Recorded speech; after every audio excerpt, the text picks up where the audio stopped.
Yeah, friends, good morning, and I welcome all of you to this today's video, almost seminar, which is being organized by the All India Liaison AP State Unit. And I congratulate AP Unit on behalf of the Southern Zonal Council also, because I happen to be the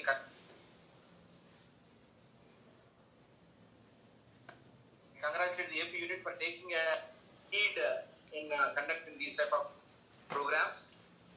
Yesterday, I have witnessed the lecture on criminal law by Shankara Pagar also. In fact, this is a crucial time for us since because of the pandemic situation, we are confined to our offices rather houses also. But this is the right time to update our skills. I don't say that all advocates are able to utilize this type of opportunity, but the people who are able to get mobiles and Zoom apps like this, they can make an effort. But there are a good number of advocates who are not having this type of facility also. We have to think of about them also.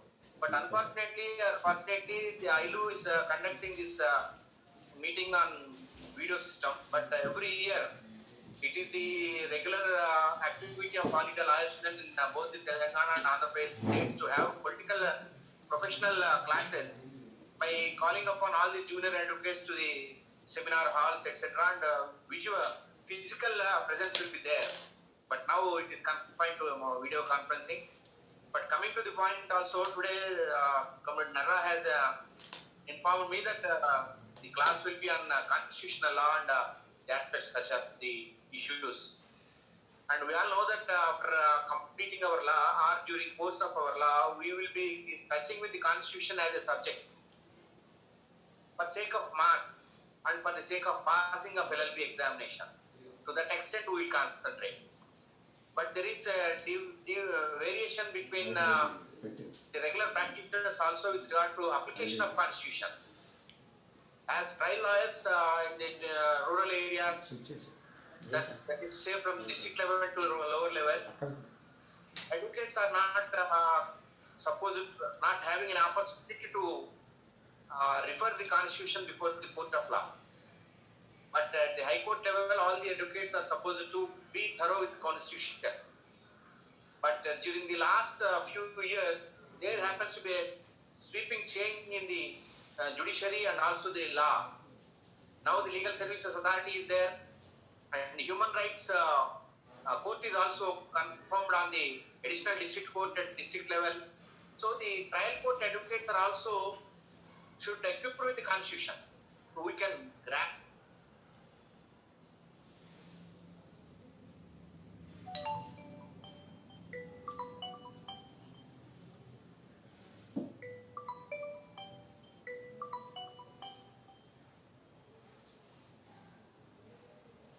Social responsibility of the society. Then we can identify the issues acting with the constitution. Maybe with regard to the untouchability, maybe with regard to the fundamental rights, maybe with regard to the human rights, recently this pandemic issue. These are the issues where we can concentrate on by taking the advantage of articles of constitution. Part 3 of the constitution is very much clear with regard to the fundamental rights. The advocates are also should be trained with or equipped with the fundamental rights, because day in and day out we can tackle these issues before court of law. So now my request and endeavor for all of you is that let us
అది సరిగ్గా పెట్టింది దాన్ని.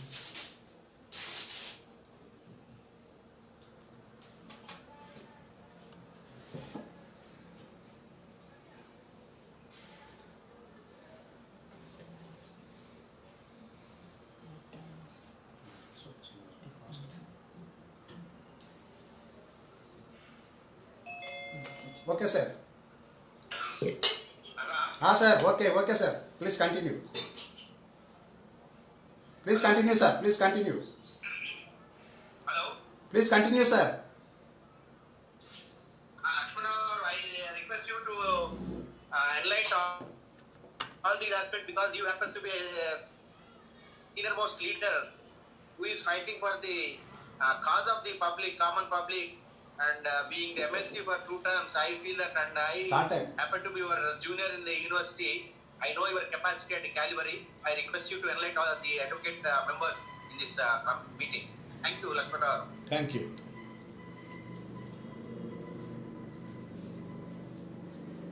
Hello, Nara. Okay, sir.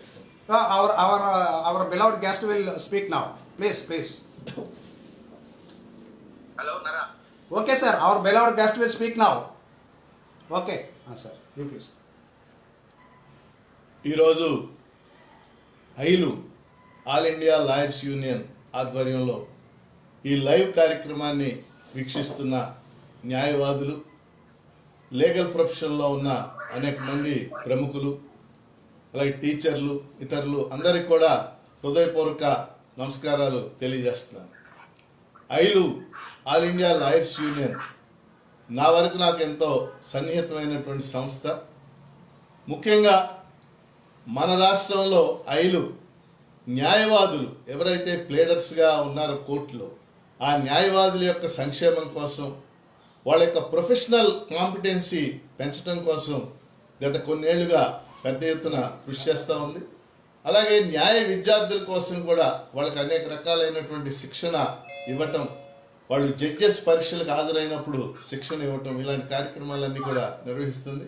అందువల్ల ముందుగా ఈరోజు ఐలు ఆధ్వర్యంలో జరుగుతున్నటువంటి ఈ కార్యక్రమం, ఐలు నాయకులు, రాష్ట్ర నాయకులు అందరికీ కూడా నేను హృదయపూర్వకంగా అభినందనలు తెలియజేస్తున్నాను. ఈరోజు చర్చించబోతున్నటువంటి ప్రధానమైనటువంటి అంశం భారత రాజ్యాంగం ప్రాథమిక హక్కులు, ఆదేశిక సూత్రాలు, fundamental rights and directive principles of state policy. ఈ అంశం మీద కొంతసేపు నేను మాట్లాడబోతా ఉన్నాను. నేను ఒక 25 సంవత్సరాలు హిందూ కాలేజ్ గుంటూరులో పొలిటికల్ సైన్స్ లెక్చరర్గా పనిచేశాను, రాజనీతి శాస్త్ర అధ్యాపకుడిగా. ఆ సమయంలో ఇండియన్ కాన్స్టిట్యూషన్ టీచ్ చేసే సందర్భంలో ఎక్కువ భాగం మరి ఫండమెంటల్ రైట్స్, డైరెక్టివ్ ప్రిన్సిపల్స్ ఇవి సాధారణ పరిభాషలో టీచ్ చేయడం జరిగింది. లీగల్ పరిస్థితి వేరుగా ఉంటుంది. అందువల్ల ఈరోజు ఆ 2 అంశాలకు ప్రాధాన్యత ఇస్తూ నేను మాట్లాడబోతున్నాను. ముందుగా మనం భారత రాజ్యాంగం ఒక ఉన్నతమైనటువంటి రాజ్యాంగం. డాక్టర్ అంబేద్కర్, బాబు రాజేంద్ర ప్రసాద్ నాయకత్వంలో మనకి తెలుసు ముసాయిదా కమిటీ అంటాం మనం, డ్రాఫ్టింగ్ కమిటీ ఒక అద్భుతమైన కృషి చేసింది. దాదాపు డాక్టర్ అంబేద్కర్ నాయకత్వాన ముసాయిదా కమిటీ ఆ రోజున 60 రాజ్యాంగాలను పరిశీలించింది. 60 రాజ్యాంగాల్ని కంపారిటివ్ స్టడీ చేసింది ఆ రోజు. ఆ కంపారిటివ్ స్టడీ ఫలితంగా మనకు ఒక ఉత్తమమైనటువంటి రాజ్యాంగం మనకు లభ్యమైంది. అంతేకాదు భారత రాజ్యాంగ రచనకి, రాజ్యాంగ పరిషత్కి దాదాపు 3 సంవత్సరాలు పట్టింది. బహుశా ప్రపంచంలో ఏ రాజ్యాంగం రాయడానికి ఇంతసేపు పట్టిండదు ఇంతకాలం. ఉదాహరణకి United states of America, USA రాజ్యాంగం రాయడానికి కేవలం 4 నెలల కాలం పట్టింది. 3 సంవత్సరాల కాలం మన రాజ్యాంగం రాయడానికి పట్టింది. డాక్టర్ అంబేద్కర్ని అడిగారు విలేకరు, సరే ఎందుకు ఇంత సమయాన్ని తీసుకున్నారు? ఆయన ఒకటే చెప్పాడు, భారతదేశంలో ఉన్నంత భిన్నత్వం, డైవర్సిటీ ఈ భూమి మీద ఏ దేశంలో కూడా లేదు. ఈ భిన్నత్వాన్ని సంరక్షించాలి. ఈ భిన్న జాతులు, భిన్న ప్రజల యొక్క భిన్నత్వం కలిగినటువంటి ప్రజలందరి ప్రయోజనాలు రక్షించే విధంగా మేము రాజ్యాంగాన్ని రూపొందించాల్సిన బాధ్యత మా మీద పడింది అని చెప్పేసి ఆయన చెప్పడం జరిగింది. అందుకని ముసాయిదా కమిటీ రాజ్యాంగ నిర్మాత డాక్టర్ బిఆర్ అంబేద్కర్ నాయకత్వంలో ఒక ఉన్నతమైన రాజ్యాంగాన్ని మరి 60 రాజ్యాంగాలను అధ్యయనం చేసి రూపొందించడం జరిగింది, మన అందరికీ తెలిసినటువంటి విషయం. అందువల్లే డాక్టర్ అంబేద్కర్ రాజ్యాంగ నిర్మాత, ఆయన ప్రత్యేకించి అధ్యయనం చేశారు రాజ్యాంగాన్ని గురించి. ఈరోజు కూడా భారత రాజ్యాంగం ఒక రిలవెంట్ డాక్యుమెంట్, ఒక రిలవెంట్ చట్టంగానే మనం భావిస్తా ఉన్నాం. ఎందుకంటే 2000 సంవత్సరంలో భారత రాజ్యాంగాన్ని పరిశీలించడానికి, సమీక్ష చేయడానికి ఒక కమిషన్ వేశారు. ఎంఎన్ ఆయన వెంకటాచల కమిషన్ అని చెప్పేసి. ఆ కమిషన్లో 11-12 మంది సభ్యుల్ని పెట్టారు. ఆ కమిషన్ కూడా దేశవ్యాప్తంగా టూర్ చేసి భారత రాజ్యాంగం ఇప్పటికీ రిలవెంటే, భారత రాజ్యాంగం ఇప్పటికీ కూడా ప్రాసంగికత కలిగి ఉంది, అయితే అదే సమయంలో కొన్ని మార్పుల్ని అది సూచించడం అనేది జరిగింది. అందువల్ల ఒక ఉన్నతమైనటువంటి భారత రాజ్యాంగం ఈరోజు మన ప్రజల్ని కాపాడుతూ, మన దేశంలో భిన్నత్వాన్ని కాపాడుతూ గత 70 ఏళ్ళుగా మన దేశ సమైక్యతని, సమగ్రతని కూడా కాపాడిందని చెప్పేసి నేను చెప్తూ, ముందుగా రాజ్యాంగ నిర్మాత డాక్టర్ బిఆర్ అంబేద్కర్కి ఈ సందర్భంగా నేను ప్రత్యేకంగా నివాళులు అర్పిస్తా ఉన్నాను. ఈరోజు నేను రాజ్యాంగం గురించి చాలా విస్తృతంగా మాట్లాడవచ్చు. మనం అనేక అంశాలు ఉన్నాయి మన రాజ్యాంగం, ఆర్టికల్స్ ఉన్నాయి, షెడ్యూల్స్ ఉన్నాయి, పార్ట్స్ ఉన్నాయి, అనేక విషయాలు ఉన్నాయి, మన అందరికీ తెలిసినటువంటి విషయం. కానీ వాళ్ళు అంత విస్తృతంగా మనం చర్చ చేయకుండా నేను ఒక 2 అంశాలు ఈ క్లాసులో ఈరోజు నేను తీసుకోవడానికి ప్రయత్నం చేస్తున్నాను. మొదటి అంశం ఫండమెంటల్ రైట్స్, రెండో అంశం directive principles of state policy. వీటి గురించి నేను కొంతసేపు చర్చ చేస్తాను. ముందుగా ఫండమెంటల్ రైట్స్, ప్రాథమిక హక్కులు అంటున్నాం మనం తెలుగులో. ఫండమెంటల్ రైట్స్ గురించి మనం మాట్లాడబోయే ముందు హక్కుల గురించి, మానవ సమాజ చరిత్రని ఒక్క క్షణం అలా వీక్షిస్తే ప్రాచీన కాలం నుంచి ఇప్పటిదాకా కూడా మానవ జాతి మొత్తం వాళ్ళ ఆరాటం, పోరాటం కూడా తమకు కావలసినటువంటి హక్కుల గురించి. నిజం చెప్పాలంటే మానవ జీవితంలో ఆదిమ సమాజంలో మరి వేటాడే దశలో మాత్రమే హక్కుల ప్రస్తావన లేదు, మానవుల హక్కుల గురించి వాళ్ళకి ఆలోచన లేదు. కానీ వ్యవసాయం పుట్టిన తర్వాత, అదేవిధంగా ఆస్తి పుట్టిన తర్వాత, ఆస్తి అనేది పుట్టిన తర్వాత మానవ సమాజంలో ఆధిపత్యం ప్రారంభమైంది. సమాజంలో కొన్ని ఆధిపత్య వర్గాలు, కొన్ని పనిచేసే వర్గాలుగా తయారయ్యారు. మనకు తెలుసు. ఆధిపత్య వర్గాల నుంచి మాకు హక్కులు కావాలి అని ప్రజలు ఆరాటపడటం, ఇదే చరిత్ర. మనం చరిత్ర గమనిస్తే చరిత్ర మొత్తం మనకి ఏం కనపడతా ఉంది? మానవ సమాజంలో అణచివేతకు గురైన వర్గాలు ఆధిపత్య వర్గాల నుంచి తమకు హక్కులు కావాలని చెప్పేసి పోరాటం చేస్తాం. మనం ప్రాచీన కాలంలో చదువుతాం. స్పార్టకస్ అని చెప్పేసి మీలో కొంతమంది ఆ పుస్తకం చదివి ఉంటారు. స్పార్టకస్ అనే అతను ఒక బానిస. ఆ రోజు ఐరోపా సమాజంలో బానిస వ్యవస్థ ఉండేది. బానిసలు తమ హక్కుల కోసం స్పార్టకస్ నాయకత్వంలో ఒక పెద్ద పోరాటం చేశారు. ఇందులో ఆసక్తి ఉన్నటువంటి వాళ్ళు ఆ పుస్తకం చదవని వాళ్ళు చదవాలి. విశాలాంధ్ర బుక్ హౌస్లో స్పార్టకస్ అనేటటువంటి పుస్తకం లభ్యమవుతుంది. అప్పటి నుంచి కూడా మానవ జాతి హక్కుల కోసం అనేక పోరాటాలు చేస్తూ వచ్చింది. ఈ పోరాటాలకి ఒక ఉన్నత స్థాయి 1215లో జరిగింది. మనందరం చరిత్రలో అంటాం 1215వ సంవత్సరం. మరి మనందరూ గుర్తుండున్నట్లయితే 2015లో ఆ ఉత్సవాన్ని కూడా మనం జరిపాం.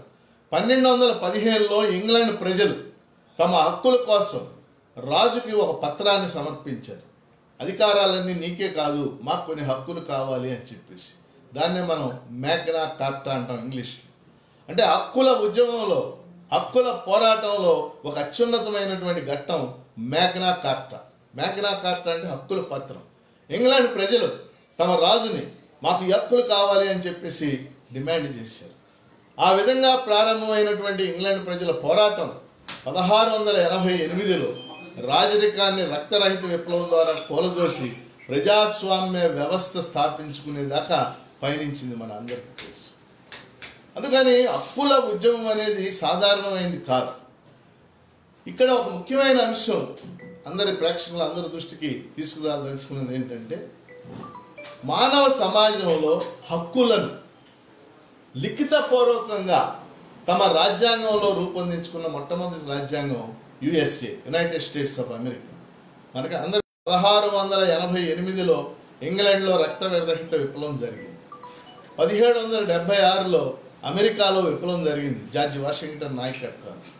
1789లో ఫ్రెంచ్ విప్లవం జరిగింది. ఈ 3 విప్లవాలు ప్రపంచంలో హక్కులు, అలాగే ప్రజాస్వామ్యం, పార్లమెంటరీ ప్రజాస్వామ్యం మొదలైనటువంటి అంశాలను ముందుకు తీసుకొచ్చింది. ఇది ఎందుకు చెప్తున్నానంటే, నేను మానవులకి లిఖితపూర్వకంగా హక్కులు ఇవ్వటం అనేది అమెరికా రాజ్యాంగంతో ప్రారంభం. అంతకుముందు మనం అలిఖితపూర్వకంగా హక్కులు అడిగాం, ఉద్యమాలు చేసాం, ప్రజలు మానవ జాతి పోరాటం చేసింది. కానీ లిఖితపూర్వకంగా మాకు హక్కులు అనేవి యునైటెడ్ స్టేట్స్ ఆఫ్ అమెరికా కాన్స్టిట్యూషన్లో మనం బిల్ ఆఫ్ రైట్స్ అంటే, అమెరికా రాజ్యాంగంలో బిల్ ఆఫ్ రైట్స్ అనేది ఒక భాగం. ఆ బిల్ ఆఫ్ రైట్స్ ద్వారా మానవులకి హక్కులు లభించింది. అంటే మనం చూస్తే, మనం బిల్ ఆఫ్ రైట్స్ అమెరికన్ కాన్స్టిట్యూషన్లో ఇంట్రడ్యూస్ చేసిన తర్వాత ఇక వరుసగా అనేక రాజ్యాంగాలు, ఫ్రెంచ్ రాజ్యాంగం కానీ, తర్వాత కాలంలో బెల్జియం రాజ్యాంగం కానీ, ఈ రాజ్యాంగాలన్నీ కూడా తమ తమ రాజ్యాంగాల్లో హక్కుల్ని పొందపరచడం జరిగింది. అందుకని మొత్తంలో నేను ఇప్పుడు చెప్పదలుచుకున్న పాయింట్ ఏంటంటే, సారాంశం ఏంటంటే, మానవ సమాజం, మానవ జాతి హక్కులు కోరటం అనేది కేవలం రాజ్యాంగాలతోనే ప్రారంభం కాలేదు. ప్రాచీన కాలం నుంచి జరుగుతున్నటువంటి పోరాటాల ఫలితంగా, మ్యాగ్నా కార్టా ఫలితంగా, అలాగే విప్లవాల ఫలితంగా మానవ సమాజం ఈ హక్కులన్నీ సాధించుకుంది. హక్కులు ఎవరిచ్చినటువంటి దయాపేక్ష కాదు అనేది నేను చెప్పదలుచుకున్న మొదటి అంశం. ఇక మనం రెండో అంశానికి వద్దాం. భారత రాజ్యాంగం రాసేటప్పుడు హక్కుల గురించి చాలా పెద్ద చర్చ జరిగింది. ఏ హక్కులు ఉండాలి, భారత ప్రజలకు మనం ఏ హక్కులు ఇవ్వాలి అని చెప్పేసి. అప్పుడు రాజ్యాంగ పరిషత్తు జేబీ కృపలాని నాయకత్వంలో ఒక సబ్ కమిటీ వేసింది. జేబీ కృపలాని మీలో చాలామంది ఆయన పేరు విని ఉంటారు. గొప్ప నాయకుడు ఆయన, కాంగ్రెస్ అధ్యక్షుడిగా పనిచేసి. జేబీ కృపలాని నాయకత్వంలో కమిటీ వేసి, ఆ కమిటీలో ఆయనతో పాటు 7 మంది సభ్యులు ఉన్నారు. ఆ కమిటీ సుదీర్ఘంగా చర్చించి భారత రాజ్యాంగంలో ఫండమెంటల్ రైట్స్ ఏర్పాటు చేయాలి అని చెప్పి. అందుకని ఈ చర్చ మొత్తం ఫలితంగా భారత రాజ్యాంగంలో ప్రాథమిక హక్కులు అంటే ఫండమెంటల్ రైట్స్ చోటు చేసుకున్నాయి. మనం రాజ్యాంగంలో పరిశీలన చేస్తే, రాజ్యాంగంలో 3వ భాగంలో పార్ట్ 3 3వ భాగంలో ఆర్టికల్ 12 నుంచి 35 వరకు, ఆర్టికల్ 12 to 35 రాజ్యాంగం రాసినప్పుడు 7 ఫండమెంటల్ రైట్స్ని రాజ్యాంగ నిర్మాతలు చేర్చారు. మనందరికీ తెలుసు 7 ఫండమెంటల్ రైట్స్. ఇవి రాజ్యాంగంలో పార్ట్ 3లో ఆర్టికల్ 12 to 35 ఈ ఫండమెంటల్ రైట్స్ చేర్చబెట్టి, వాస్తవంగా భారత రాజ్యాంగంలో ఫండమెంటల్ రైట్స్కి ప్రాతిపదిక bill of rights. United States కాన్స్టిట్యూషన్లో ఉన్నటువంటి బిల్ ఆఫ్ రైట్స్ని ప్రాతిపదిక చేసుకుని ఈ ఫండమెంటల్ రైట్స్ని చేర్చడం అనేది జరిగింది. సో ఫండమెంటల్ రైట్స్ రాజ్యాంగం 3వ భాగంలో 7 ఫండమెంటల్ రైట్స్, అవి సంపూర్ణంగా ఉన్నాయా లేదా పెద్ద చర్చ ఉంది, ఆ జోలికి నేను ఇప్పుడు వెళ్తాను. 7 ఫండమెంటల్ రైట్స్ చేర్చారు. ఏమిటి ఆ ఫండమెంటల్ రైట్స్ మనకు తెలుసు. ఒకటి, right to equality. Right to equality article 14 to 18 14 నుంచి 18 వరకు ఉన్నటువంటి నిబంధనలు సమానత్వ హక్కు గురించి తెలియజేసింది. 2, రైట్ టు ఫ్రీడమ్ స్వాతంత్ర్య హక్కు ఆర్టికల్ 19 to 22 19 నుంచి 22 వరకు ఉన్నటువంటి నిబంధనలు 19 to 22 22 వరకు ఉన్న నిబంధనలు రైట్ టు ఫ్రీడమ్.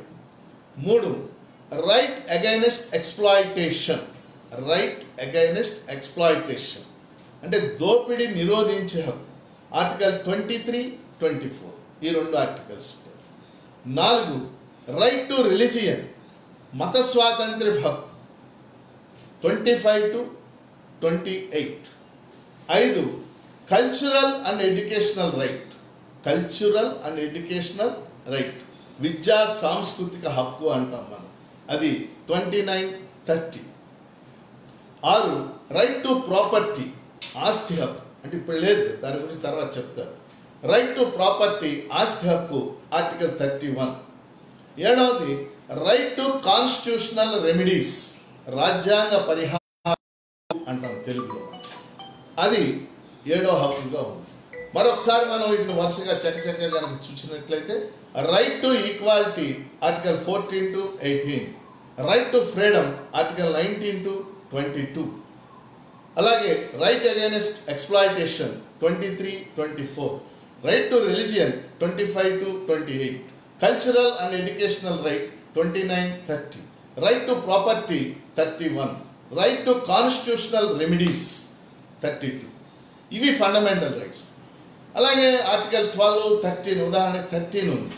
ఇప్పుడు మన రాజ్యాంగంలో న్యాయ సమీక్ష అధికారం అనేది ప్రత్యేకంగా వాడలేదు, జ్యుడిషియల్ రివ్యూ అనే పదం వాడలేదు.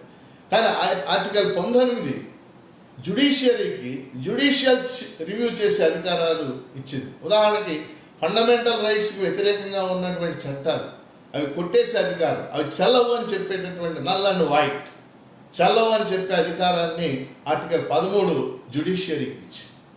అలాగే ఆర్టికల్ 34, 35, 36, 33, 34, 35 ఇవి మార్షల్ లా ఉన్న ప్రాంతాల్లో రైట్స్ ఏ విధంగా ఉంటాయి, అలాగే సాయుధ బలాలకు రైట్స్ ఉంటాయా లేవా మొదలైనటువంటి విషయాల్ని ఇవి ఎక్స్ప్లెయిన్ చేయడం అనేది జరిగింది. అంటే ఓవరాల్గా మనం చూసినప్పుడు భారత రాజ్యాంగంలో 7 ఫండమెంటల్ రైట్స్ మనం కనపడుతుంది. ఇది రాజ్యాంగం రాసినప్పుడు, ఇప్పుడు 6 మాత్రమే ఉన్నాయి. ఏమిటి ఫండమెంటల్ రైట్స్ యొక్క విశిష్టత ఏమిటి? ఫండమెంటల్ రైట్స్ అంటే ప్రాథమిక హక్కులు. మానవుడికి కావలసినటువంటి స్వేచ్ఛ, మానవుడికి స్వేచ్ఛ కావాలి. మనం ఫ్రెంచ్ విప్లవంలో చదువుతాం, ఫ్రెంచ్ విప్లవం యొక్క slogans equality, Liberty, equality, fraternity, స్వేచ్ఛ, సమానత్వం, సౌభ్రాతృత్వం. మానవుడికి స్వేచ్ఛ కావాలి. ఆ స్వేచ్ఛ ఫండమెంటల్ రైట్స్ ద్వారా లభ్యమవుతుంది. అందుకని మనం కాన్స్టిట్యూషన్ ప్రియాంబుల్లో కూడా మనం లిబర్టీని చేర్చాం. Liberty of thought, expression, belief, worship ఇవన్నీ కూడా మనిషికి ఉండాలి అని మనం ప్రియాంబుల్లో చెప్పాం. కాబట్టి మానవుడికి స్వేచ్ఛ కల్పించటానికి, ఆ స్వేచ్ఛ ద్వారా స్వాతంత్ర్యం పొందటానికి ప్రాథమిక హక్కుల ద్వారా రాజ్యాంగం అవకాశం కల్పించింది. అంతేకాదు ప్రాథమిక హక్కులకి న్యాయస్థానాల సంరక్షణ ఉంటుంది. మనం లీగల్ శాంటిటీ అంటాం. ఒక న్యాయ పద్ధతి ఉంటుంది. మన హక్కుల్ని కాపాడటానికి న్యాయ వ్యవస్థ పనిచేస్తూ ఉంటుంది. అందుకని రాజ్యాంగ నిర్మాతలు ఇక్కడ 2 ముఖ్యమైనటువంటి ఆర్టికల్స్ని ఇంక్లూడ్ చేశారు. 2 ముఖ్యమైన ఆర్టికల్స్ చెప్పబోతా ఉన్నాను. ఒకటి ఆర్టికల్ 32, ఫండమెంటల్ రైట్స్లో ఉన్నటువంటి ఈ article 32 right to constitutional remedies. అందుకని ఈ ఆర్టికల్ని doctor B R Ambedkar it is the heart of the fundamental rights. ఈ ఆర్టికల్ని డాక్టర్ అంబేద్కర్ ఆర్టికల్ 32ని it is the heart of the fundamental rights అన్నాడు. అంటే ప్రాథమిక హక్కులకి గుండె వంటిది ఏమిటి ఆర్టికల్ 32. ఎందుకన్నాడు ఆ మాట? రాజ్యాంగంలో ఆర్టికల్ 32 ద్వారా సుప్రీంకోర్టు, ఆర్టికల్ 226 226 ఆర్టికల్ ద్వారా హైకోర్టు, ఈ 2 నిబంధనలు ఆర్టికల్స్ ద్వారా పౌరుడు తన ప్రాథమిక హక్కులను కాపాడుకునే హక్కు కలిగి ఉన్నాడు. తన ప్రాథమిక హక్కులు కనుక వైలేషన్ జరిగినట్లయితే పౌరుడు సుప్రీంకోర్టుకి, హైకోర్టుకి వెళ్ళినట్లయితే ఆర్టికల్ 32, ఆర్టికల్ 226 ద్వారా సుప్రీంకోర్టు, హైకోర్టు ఈ హక్కుల్ని కాపాడుతుంది. ఏ విధంగా కాపాడుతుంది? ఈ 2 ఆర్టికల్స్ ద్వారా సుప్రీంకోర్టు కానీ, హైకోర్టు కానీ 5 రకాల రిట్లు జారీ చేసే అధికారాన్ని కలిగి ఉన్నాయి. Habeas corpus, mandamus, quo warranto, certiorari, prohibition. Habeas corpus, mandamus, quo warranto, certiorari, prohibition. ఈ 5 రకాల రిట్ల ద్వారా ఆర్టికల్ 32 ద్వారా సుప్రీంకోర్టు, ఆర్టికల్ 226 ద్వారా హైకోర్టు పౌరుడి యొక్క ప్రాథమిక హక్కుల్ని కాపాడతాయి అనేది మన దృష్టిలో ఉండాల్సినటువంటి. దీని మీద 100 కేసులు ఉన్నాయి, మీ అందరికీ తెలుసు. ఇప్పుడు ఒక ఉదాహరణ చెప్తాను. ఉదాహరణకి ఆర్టికల్ 22 ఉంది, రైట్ టు ఫ్రీడమ్. 22 ప్రకారం ఒక వ్యక్తిని అరెస్టు చేస్తే 24 గంటల్లో న్యాయస్థానంలో హాజరుపరచాలి. దీనికి అనేక మినహాయింపులు ఉన్నాయి, మినహాయింపుల తర్వాత చెప్తారు. ఆర్టికల్ 22 ప్రకారం ఒక వ్యక్తిని అరెస్టు చేస్తే 24 గంటల్లో న్యాయస్థానంలో హాజరుపరచాలి. పోలీసులు ఒక వ్యక్తిని అరెస్ట్ చేశారు, మనకు ఆ ఇన్ఫర్మేషన్ ఉంది, కానీ కోర్టులో హాజరుపరచలేదు. హాజరుపరచకపోగా మాకేమీ తెలియదు అని చెప్పి అప్పుడు పౌరుడికి ఏమిటి రక్షణ? పౌరుడు హైకోర్టు కానీ, సుప్రీంకోర్టుకి కానీ వెళ్ళినట్లయితే, సుప్రీంకోర్టు కానీ, హైకోర్టు కానీ హెబియస్ కార్పస్ అనే రిట్ అంటే మనకు తెలుసు ఆజ్ఞ. రిట్ జారీ చేసే అధికారం 2 కోర్టులకు. దీని మీద వందల కేసులు జరిగినాయి మన కళ్ళ ముందే. మన గుంటూరులో కానీ ఇతర అనేక ప్రాంతాల్లో ఈ పౌరుల హక్కులు కాపాడటానికి రిట్లు జారీ చేయటం అనేది హేబియస్ కార్పస్ అన్నింటిలో అనేకమైన జరిగింది. అందుకని ప్రాథమిక హక్కులకి న్యాయస్థానాల సంరక్షణ ఉంటుంది. న్యాయస్థానాల ద్వారా మన హక్కులు కాపాడుకోవచ్చు. అలాగే ఈ హక్కులు కాపాడటానికి సుప్రీంకోర్టు 32 ప్రకారం, హైకోర్టు 226 ప్రకారం రిట్లు జారీ చేయవచ్చు. ఇది ప్రాథమికుల యొక్క హక్కుల యొక్క ప్రాముఖ్యత. ఇప్పుడు రెండో అంశం, చాలా ముఖ్యమైన అంశం ఇప్పుడు నేను చెప్పదలుచుకుంది ఏంటంటే, ప్రాథమిక హక్కులకు సంబంధించి రాజ్యాంగంలో రాసేసుకుంటే సరిపోదు కదా, వాటి అమలు ఎలా జరుగుతుంది, అమలు తీరు ఎలా జరుగుతుంది, దీనికి సంబంధించి గత 70 ఏళ్ళుగా జరిగినటువంటి కొన్ని ముఖ్యమైనటువంటి అంశాలు ఇప్పుడు ఈ కార్యక్రమం వీక్షిస్తున్న వారి దృష్టికి నేను తేదలుచుకున్నాను. గత 70 ఏళ్ళుగా ప్రాథమిక హక్కులకు సంబంధించి కొన్ని వేల కేసులు జరిగాయి. కొన్ని వేల కేసులు, ప్రతి ఆర్టికల్ మీద కేసులు జరిగాయి, ప్రతి హక్కు మీద కేసులు జరిగాయి. రైట్ టు ఫ్రీడమ్ మీద కొన్ని వేల కేసులు జరిగాయి, రైట్ టు ప్రాపర్టీ మీద కేసులు జరిగాయి. కొన్ని వేల కేసులు మనకి తెలుసు. దీని అన్నిటి జోలికి వెళ్లకుండా కొన్ని ముఖ్యమైనటువంటి అంశాలు గత 70 ఏళ్ళుగా ప్రాథమిక హక్కులు అమలు చేయటంలో జరిగినటువంటి కొన్ని ముఖ్యమైన అంశాలు, కొన్ని ముఖ్యమైన కేసులు, ఒక 4-5 అంశాలు ఇప్పుడు ఈ కార్యక్రమాన్ని వీక్షిస్తున్న వారి దృష్టికి తేవాలని భావిస్తా ఉన్నాను. మొట్టమొదటిది ఆస్తి హక్కు, రైట్ టు ప్రాపర్టీ. రాజ్యాంగ నిర్మాతలు రాజ్యాంగాన్ని రాసినప్పుడు ఆస్తి హక్కును కూడా ఫండమెంటల్ రైట్గా చేర్చారు. ఆర్టికల్ 31లో చేర్చారు. ఆర్టికల్ 31తో పాటు ఆర్టికల్ 19F అని చెప్పేసి రైట్ టు ఫ్రీడమ్లో కూడా ఆస్తి హక్కు గురించి రాశారు.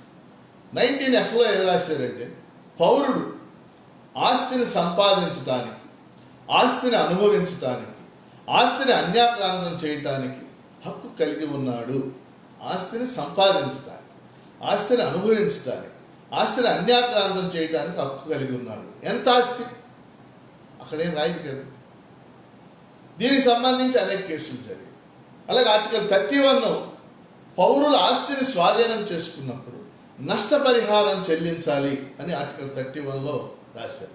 ఈ విధంగా ఆస్తి హక్కు ఒక ఫండమెంటల్ రైట్గా రాజ్యాంగం రాసినప్పుడు ఉంది, మనందరికీ తెలుసు. కానీ 1978లో జనతా పార్టీ ప్రభుత్వం అధికారంలోకి వచ్చిన తర్వాత ఆస్తి హక్కుని ప్రాథమిక హక్కుల నుండి తొలగించారు. Right to property was removed from fundamental rights. Now, right to property, just it is a legal right according to Article 300A only. అంటే ఆస్తి హక్కు 1978లో 44వ రాజ్యాంగ సవరణ ద్వారా ప్రాథమిక హక్కుల నుండి తొలగించబడి ప్రస్తుతం అది ఒక లీగల్ రైట్, అంటే ఒక చట్టబద్ధమైన హక్కు మాత్రమే ఉంది. ఎందుకని ఆస్తి హక్కు తొలగించబడి? ఇక్కడ 2-3 ముఖ్యమైనటువంటి కేసులు ఉన్నాయి. భారత జ్యుడిషియరీలో చాలా ఇంపార్టెంట్ కేసులు, న్యాయ వ్యవస్థలో చాలా ఇంపార్టెంట్ కేసులు. ఆస్తి హక్కు తొలగించడానికి కారణం ఏంటంటే, అది రాజ్యాంగం అమల్లోకి వచ్చిన తర్వాత అనేక వివాదాలకి దారితీసింది.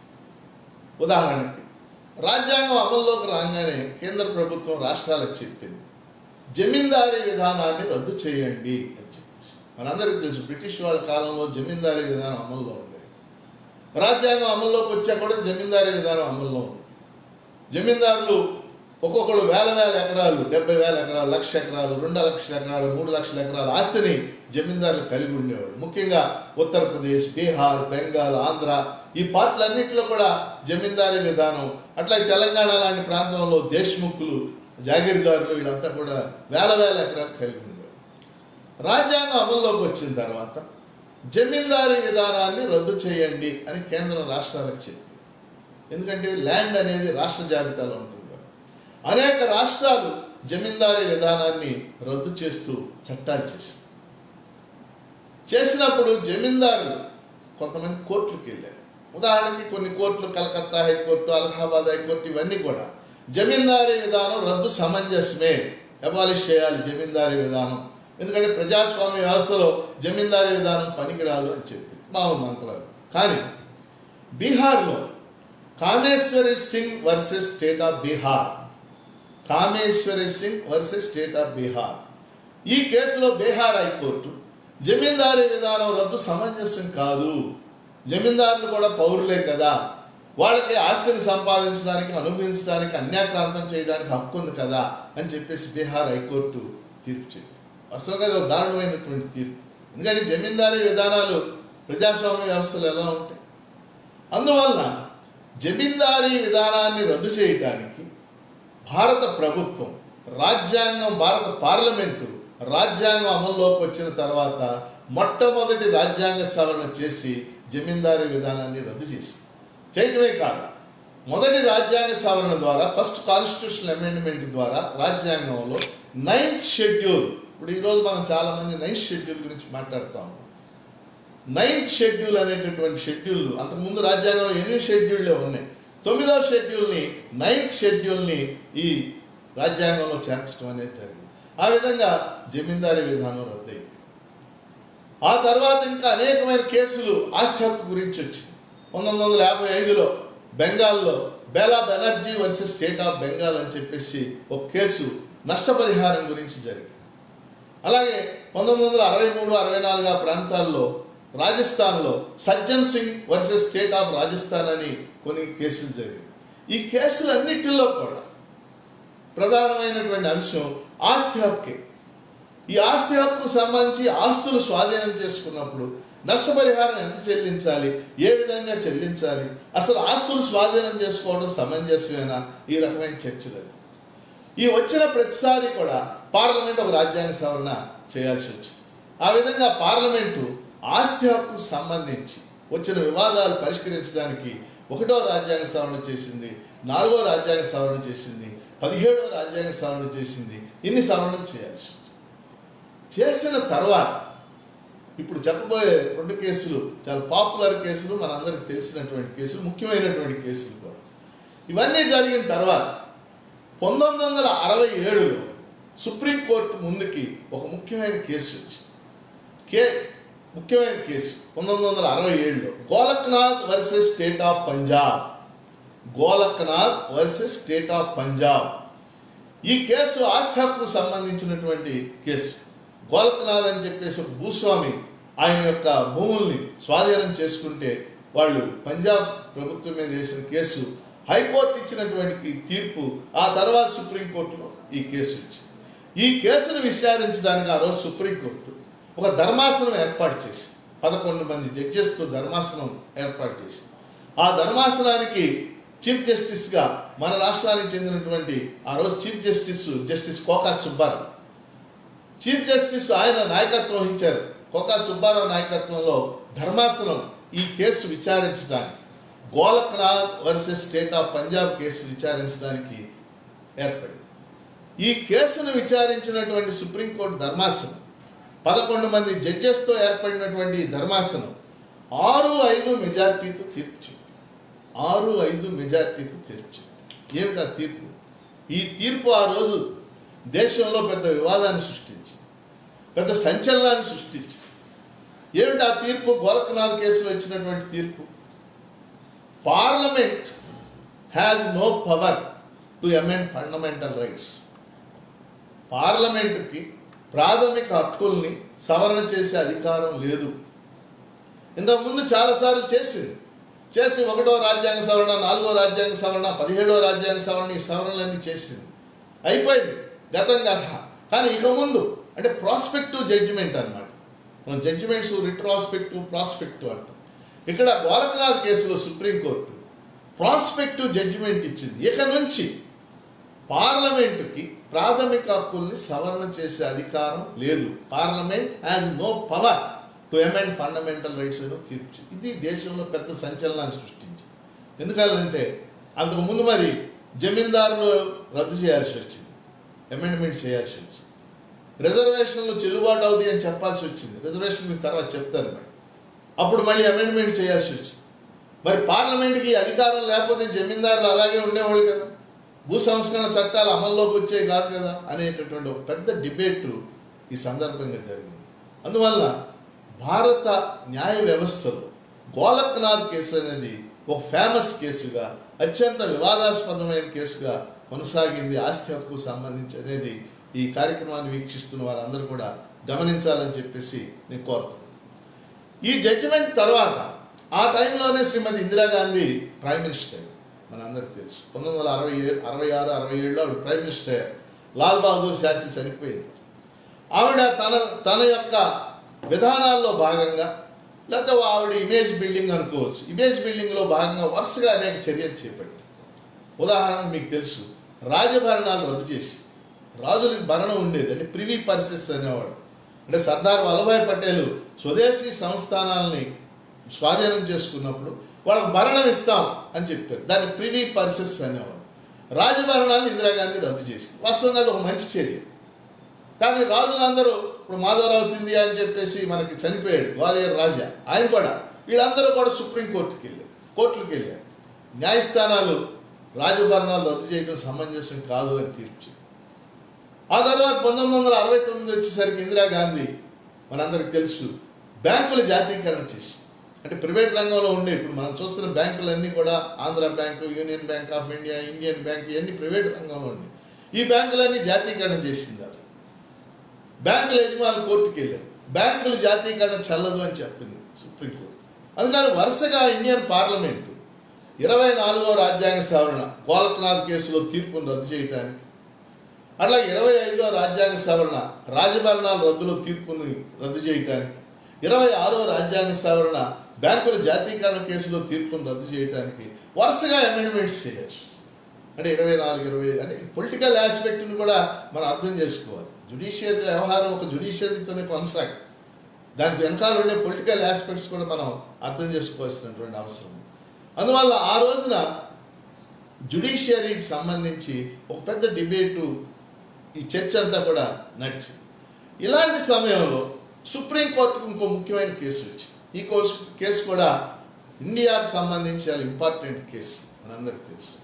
1973లో Kesavananda Bharati versus state of Kerala. Kesavananda Bharati versus state of Kerala. ఇది కూడా ఆస్తి హక్కుకు సంబంధించినటువంటి ఒక ముఖ్యమైనటువంటి కేసు. ఈ కేసును విచారించడానికి సుప్రీంకోర్టు చాలా పెద్ద ధర్మాసనం ఏర్పాటు చేసింది. 13 మంది జడ్జెస్తో ధర్మాసనం జస్టిస్ సిక్రీ నాయకత్వాన ఏర్పడింది. Justice S.M. సిక్రీ అప్పుడు సుప్రీంకోర్టు ప్రధాన న్యాయమూర్తి.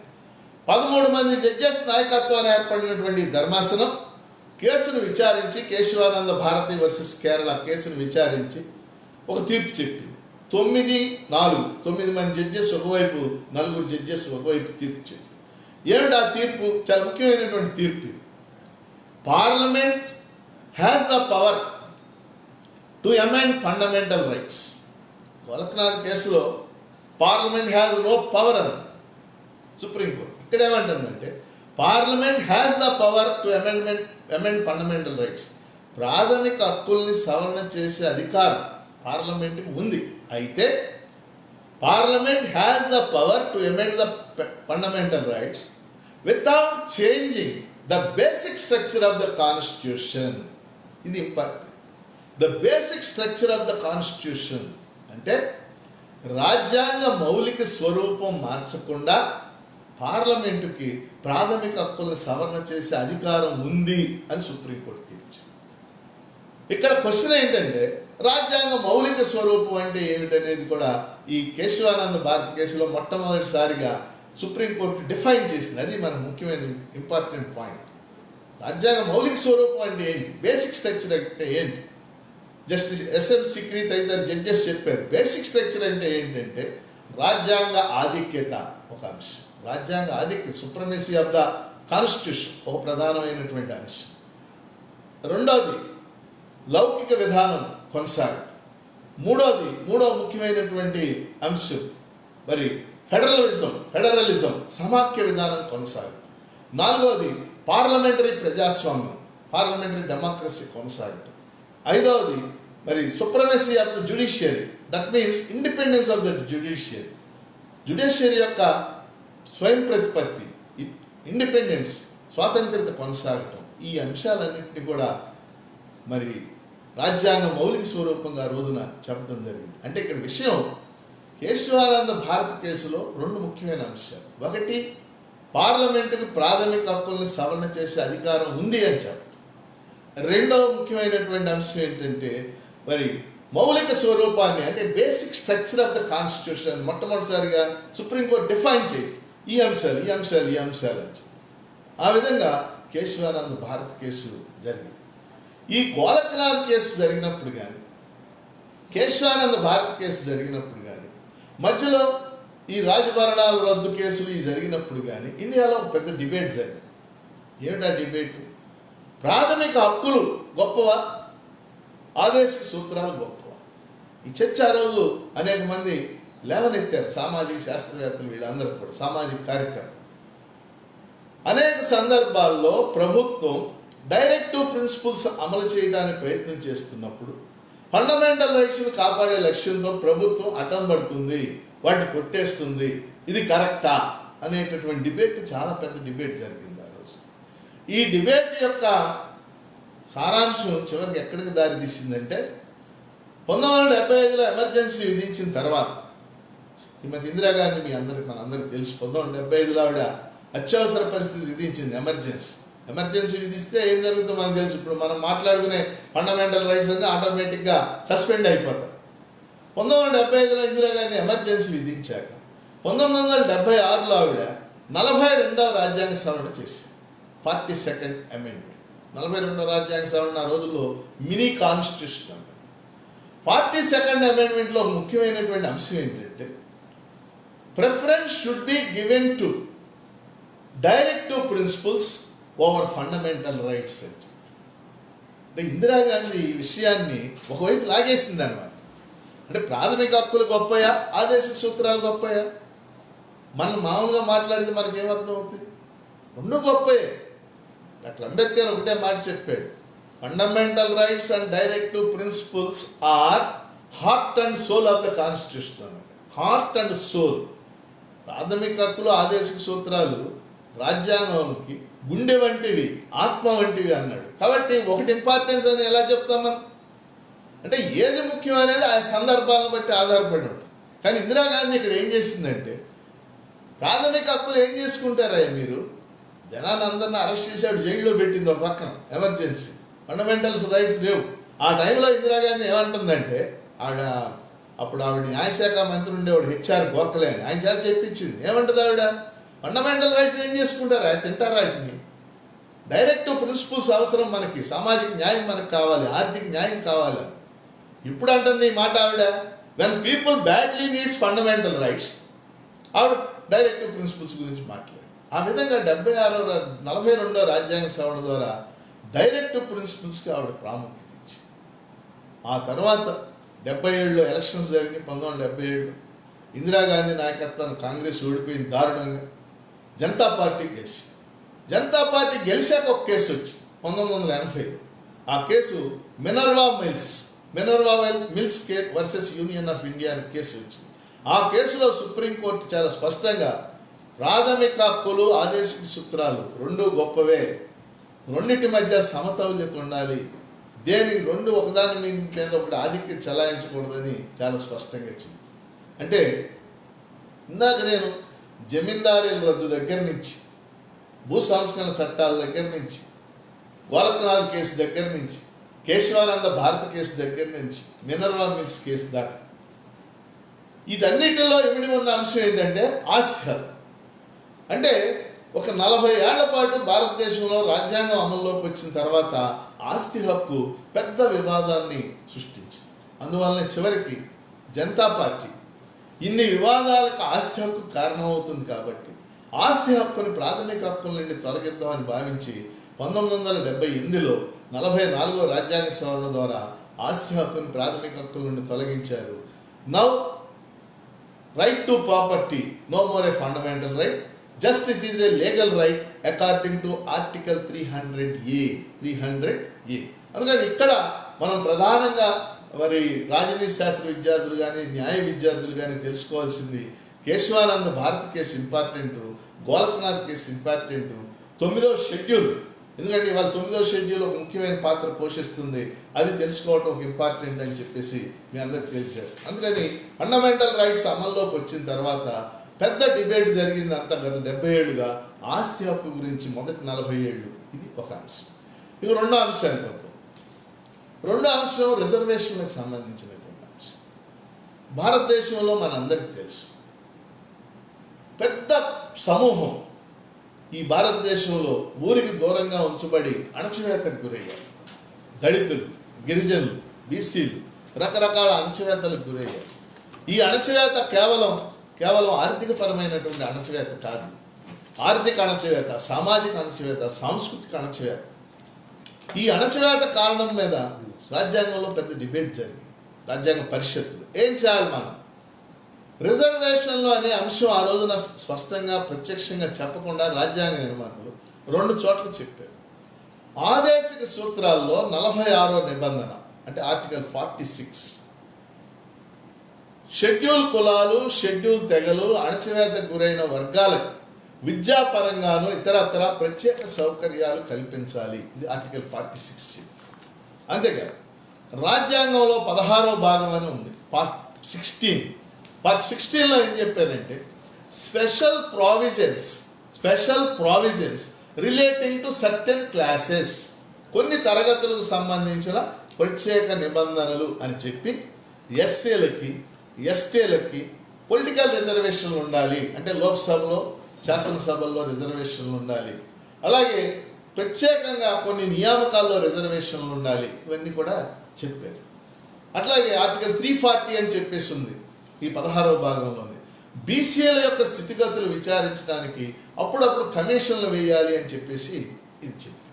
కాబట్టి ఈ దేశంలో శతాబ్దాల తరబడి అణచివేతకు గురైన వర్గాలు, ముఖ్యంగా దళితులు, గిరిజనులు, బీసీలు, వీళ్ళకి రిజర్వేషన్లు కల్పించాల్సినటువంటి బాధ్యత రాజ్యాంగ నిర్మాతల మీద, రాజ్యాంగం అమల్లోకి వచ్చిన తర్వాత పార్లమెంటు మీద ఏర్పడింది. స్లోగా అమలు చేయటం ప్రారంభమైంది. రిజర్వేషన్లు అమలు చేయటం ప్రారంభమైంది. కేంద్ర ప్రభుత్వం ఎస్సీ ఎస్టీల రిజర్వేషన్ కల్పించింది. రాష్ట్రాలకు కూడా ఆదేశాలు ఇచ్చి ఆయా రాష్ట్రాల రిజర్వేషన్ కల్పించమని చెప్పింది.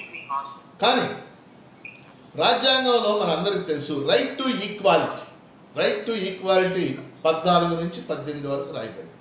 అక్కడ ఏం చెప్పారు? ఆర్టికల్ 14 ఈక్వాలిటీ బిఫోర్ లా, అంటే చట్టం ముందు పౌరులందరూ సమానులే. Article 15 there should not be any discrimination on the grounds of caste, class, religion, sex and race అని చెప్పింది 15వ నిబంధన. అంటే పౌరుల మధ్య కులపరమైన, మతపరమైన, జాతిపరమైన, లింగపరమైన వివక్షత చూపించరాదు. ఇది 15వ నిబంధన చెప్పింది. 16వ నిబంధన ప్రభుత్వ ఉద్యోగ అవకాశాలు అందరికీ సమానంగా కల్పించాలి. నిబంధనలు మనం గుర్తుపెట్టుకోవాలి. 14, 15, 16 వరుసగా ఈ 3 నిబంధనలు పౌరుల సమానత్వం గురించి చెప్పి ఇది మనం గుర్తుపెట్టు. రాజ్యాంగం అమల్లోకి వచ్చిన తర్వాత రిజర్వేషన్లు రాష్ట్రాలు, కేంద్రం అమలు చేయటం ప్రారంభించింది. ముఖ్యంగా ఎస్సీ ఎస్టీ రిజర్వేషన్. అందులో భాగంగా ఆ రోజు మద్రాసు రాష్ట్రం, తమిళనాడు అనం మీ అందరికీ తెలుసు, అప్పట్లో మద్రాసు రాష్ట్రం అనేవాడు. మద్రాసు రాష్ట్రం కూడా రిజర్వేషన్లు అమలు చేస్తే చంపకం దొరై రాజన్ అనే ఒక లేడీ స్టూడెంట్కి మద్రాసు మెడికల్ కాలేజీలో సీటు రాదు. ఆవిడ ఏం భావించిందంటే రిజర్వేషన్లు అమలు చేయటం వల్లే నాకు సీటు రాలేదు అని భావించి ఆవిడ సుప్రీంకోర్టులో కేసేసి, దీన్నే మనం Champakam Dorairajan versus union of India, వాస్తవంగా ముందు స్టేట్ మీద వేసింది, స్టేట్ ఆఫ్ మెడ్రాస్ మీద, తర్వాత యూనియన్ ఆఫ్ ఇండియా మీద కేసేసి Champakam Dorairajan versus union of India case. Champakam Dorairajan కేసును విచారించినటువంటి సుప్రీంకోర్టు కేసును విచారించి ఆవిడకి సీట్ ఇవ్వాల్సిందే తీర్చి. ఆవిడకి సీట్ ఇవ్వడం అంటే అర్థం ఏంటి? అంటే మద్రాసు మెడికల్ కాలేజీలో 100 సీట్లు ఉంటాయి. ఆవిడకి ఇంకో కుర్చీ వేసి 101 సీట్ ఇవ్వడం అనేది పెద్ద ఇష్యూ కాదు. కానీ సమస్య అది కాదు. ఆవిడకి సీట్ ఇవ్వడం అంటే అర్థం ఏంటంటే రిజర్వేషన్లు చెల్లవు అని చెప్పారు. అందుకని భారత పార్లమెంటు రిజర్వేషన్లకు సంబంధించి వెరీ ఫస్ట్ అమెండ్మెంట్, మొదటి రాజ్యాంగ సవరణలో 2 అంశాలు ఉంటాయి. ఒకటి జమీందారీల రద్దుకు సంబంధించిన అంశం, 2 రిజర్వేషన్లకు సంబంధించిన అంశం. రిజర్వేషన్లు చెల్లుబాటు అవుతాయి అని చెప్పేసి రాజ్యాంగంలో కొత్తగా 15(4) అంటే 15వ నిబంధన సబ్సెక్షన్ 4 చేర్చమని పార్లమెంటు మొదటి రాజ్యాంగ సవరణ ద్వారా చేయండి. అంటే ఏంటి అర్థం? ఎస్సీలకి, ఎస్టీలకి, అణచివేతకు గురైన వర్గాలకి రిజర్వేషన్లు ఇప్పుడు ఫండమెంటల్ రైట్స్లోకి వచ్చేస్తుంది 15(4) ద్వారా. ఆ విధంగా రిజర్వేషన్లు చెల్లుబాటు ఆ విధంగా జరిగింది. అంతేకాదు తర్వాత వరుసగా రిజర్వేషన్ కేసులు అమలు జరగటం వచ్చేసింది ముందు. ఎందుకంటే రాష్ట్ర ప్రభుత్వాలు తమకు నచ్చిన రీతిలో మనం చూస్తాం, ఓట్ల కోసం రిజర్వేషన్లు అమలు చేస్తారు కొంతమంది, కొన్ని చోట్ల జరిగి కూడా ఉన్నాయి. అందువల్ల రాష్ట్ర ప్రభుత్వాలు తమకు నచ్చిన పద్ధతిలో రిజర్వేషన్లు అమలు చేయడం ప్రారంభించారు. రిజర్వేషన్ కేసులు విపరీతంగా వచ్చింది. అందుకని ఏం జరిగిందంటే ఒక ముఖ్యమైన కేసు, ఈ కేసు ఇక్కడ జాగ్రత్తగా అందరూ కూడా వినాలి. 1963లో సుప్రీంకోర్టు ముందుకు ఒక కేసు వచ్చింది, AR Balaji versus state of Karnataka. AR Balaji versus state of Karnataka. ఈ కేసులో సుప్రీంకోర్టు చాలా స్పష్టంగా కేంద్ర ప్రభుత్వానికి, రాష్ట్ర ప్రభుత్వానికి ఒక విషయం చెప్పేసి, రిజర్వేషన్ల గురించి ఆసక్తి ఉన్న వాళ్ళకి తప్పనిసరి తెలుసుకోవాలి. అది చెప్పిన విషయం ఏంటంటే, ఆల్ టైప్స్ ఆఫ్ రిజర్వేషన్స్, మీరు ఏ రిజర్వేషన్లు అయినా ఇచ్చుకోండి, షుడ్ నాట్ ఎక్సీడ్ 50%. చాలా ఇంపార్టెంట్ ల్యాండ్ మార్క్ జడ్జిమెంట్. మీరు ఏ తరహా రిజర్వేషన్లు ఇచ్చినప్పటికి కూడా అవి 50% మించకూడదు అని supreme court Balaji versus state of Karnataka case వచ్చింది. ఎందుకంటే ఈ రోజు కూడా అదే ప్రామాణికమైనటువంటి జడ్జిమెంట్. ఇవాళ భారతదేశంలో 28 రాష్ట్రాలు ఉంటే ఒకే ఒక రాష్ట్రంలో మాత్రమే దానికి మించి రిజర్వేషన్, ఆంధ్రాతో సహా. ఒక తమిళనాడు రాష్ట్రానికి మాత్రం పార్లమెంటు ప్రత్యేకమైనటువంటి అనుమతి ఇచ్చింది. తమిళనాడులో ఉన్న వాళ్ళంతా బలహీన వర్గాలే కాబట్టి తమిళనాడు రాష్ట్రం కోసం ఓ ప్రత్యేకమైనటువంటి అమెండ్మెంట్ చేసి ఆ అమెండ్మెంట్ని తీసుకెళ్ళి 9th షెడ్యూల్లో చేర్చింది పార్లమెంట్. అందుకని తమిళనాడులో మాత్రం ఈ రోజుకి 69% రిజర్వేషన్ కొనసాగుతుంది. మిగిలిన అన్ని రాష్ట్రాల్లో 50% రిజర్వేషన్ కొనసాగుతుంది. ఇప్పుడు ఉదాహరణ మన రాష్ట్రం ఉంది, మన రాష్ట్రంలో కాపులకి రిజర్వేషన్ ఇవ్వాలనే ఉద్యమం జరిగింది, మన అందరికీ తెలుసు. అది ఇవ్వటం మంచి చెడు ఆ జోలికి నేను వెళ్తాను. కానీ ఆల్రెడీ మన రాష్ట్రంలో 50% రిజర్వేషన్లో అమలు జరుగుతుంది. మన రాష్ట్రంలో ఆల్రెడీ బీసీలకి 29%, ఎస్సీలకి 15%, ఎస్టీలకి 6%, అలాగే బీసీఈ గ్రూప్స్కి 4%, మొత్తం 50% రిజర్వేషన్లు అమలు జరుగుతుంది. ఈ 50% రిజర్వేషన్లు అమలు జరుగుతుండగా నిజంగా కాపులకి ఒక 5%, 10% రిజర్వేషన్లు ఇవ్వాలనుకోండి, ఆ రిజర్వేషన్లో రాష్ట్ర ప్రభుత్వం చట్టం చేసినంత మాత్రాన ఆగవు. ఎందుకంటే ఎవరైనా సుప్రీంకోర్టులో వేస్తే సుప్రీంకోర్టు కొట్టేస్తుంది. ఎందుకని? సుప్రీంకోర్టు జడ్జిమెంట్స్ అన్నీ 50% మించకూడదన్నాం. అంటే ఆ చట్టం చేసి దానికి అనుగుణంగా పార్లమెంట్ చట్టం చేసి అది 9th షెడ్యూల్లో చేరిస్తేనే రిజర్వేషన్లు చేరుతుంది. అందుకని రిజర్వేషన్లకు సంబంధించి ఫండమెంటల్ రైట్స్లో ముఖ్యమైన case Balaji versus state of Karnataka. 50% రిజర్వేషన్లు మించకూడదు అని చెప్పేసి ఇది రెండో అంశం. ఇంకో ముఖ్యమైనటువంటి కేసు కూడా అర్థం చేసుకోవాలి మనం రిజర్వేషన్కి సంబంధించి. అదేంటంటే మండల్ కమిషన్ అని చెప్పేసి కమిషన్ వేసింది జనతా పార్టీ ప్రభుత్వం. బీసీలకు సంబంధించి వాళ్ళ స్థితిగతులు విచారించడానికి ఆ కమిషన్ వేయింది. మీలో చాలా మంది ఉంటారు, చాలా ఇంపార్టెంట్ కమిషనర్ ఇండియా. రాజకీయంగా కూడా అనేక మార్పులు సృష్టించిన కమిషనర్.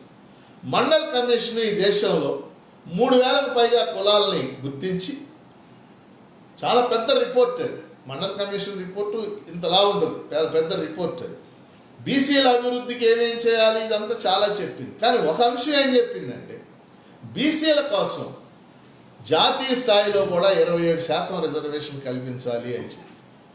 వాస్తవంగా బీసీలు 50% ఉన్నారని మండల్ కమిషన్ చెప్పింది, కానీ రిజర్వేషన్లు 27% సిఫార్సు చేసింది. కారణం ఏంటంటే 50% మించకూడదు కాబట్టి. ఎక్కడ? జాతీయ స్థాయిలో, అంటే ఉదాహరణకు ఐఐటీల్లో, ఐఐఎంల్లో, ఐఏఎస్ల్లో, లేకపోతే బ్యాంక్ ఎగ్జామ్స్లో, వీటన్నిటిలో కూడా 27% రిజర్వేషన్లు ఇవ్వమని మండల్ కమిషన్ చెప్పి. మండల్ కమిషన్ నివేదిక ఇచ్చినప్పుడు దేశంలో చాలా పెద్ద ఆందోళన జరిగింది. మీలో చాలామంది సీనియర్స్కి గుర్తుండున్నట్లు మండల్ కమిషన్ వ్యతిరేకంగా ఆందోళన జరిగింది. చివరికి మండల్ కమిషన్ నివేదికని కేంద్ర ప్రభుత్వం అమలు చేసింది. ఇక్కడ ఒక కేసు జరిగింది, ఇంపార్టెంట్ కేసు ఇది కూడా. దీన్ని మండల్ కేసు అని కూడా పిలుస్తారు.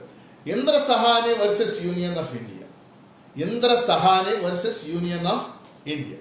ఈ కేసులో మండల్ కమిషన్ నివేదిక ప్రకారం అమలు చేసిన సిఫార్సులు 27% రిజర్వేషన్లో చెల్లుబాటు కాకుండా తీర్పు ఇవ్వాలని ఇంద్ర సహాని గారు కేసేసి ఈ కేసు విచారించినటువంటి సుప్రీంకోర్టు మండల్ కమిషన్ నివేదిక సిఫార్సు 27% రిజర్వేషన్లు మేము ఆమోదిస్తున్నాం అని చెప్పింది సుప్రీంకోర్టు. అయితే క్రీమీ లేయర్ విధానం అమలు చేయాలి అని చెప్పి, ఎందుకంటే రిజర్వేషన్ల విషయంలో ఫండమెంటల్ రైట్స్ సంబంధించి ఒక ముఖ్యమైనటువంటి కేసు.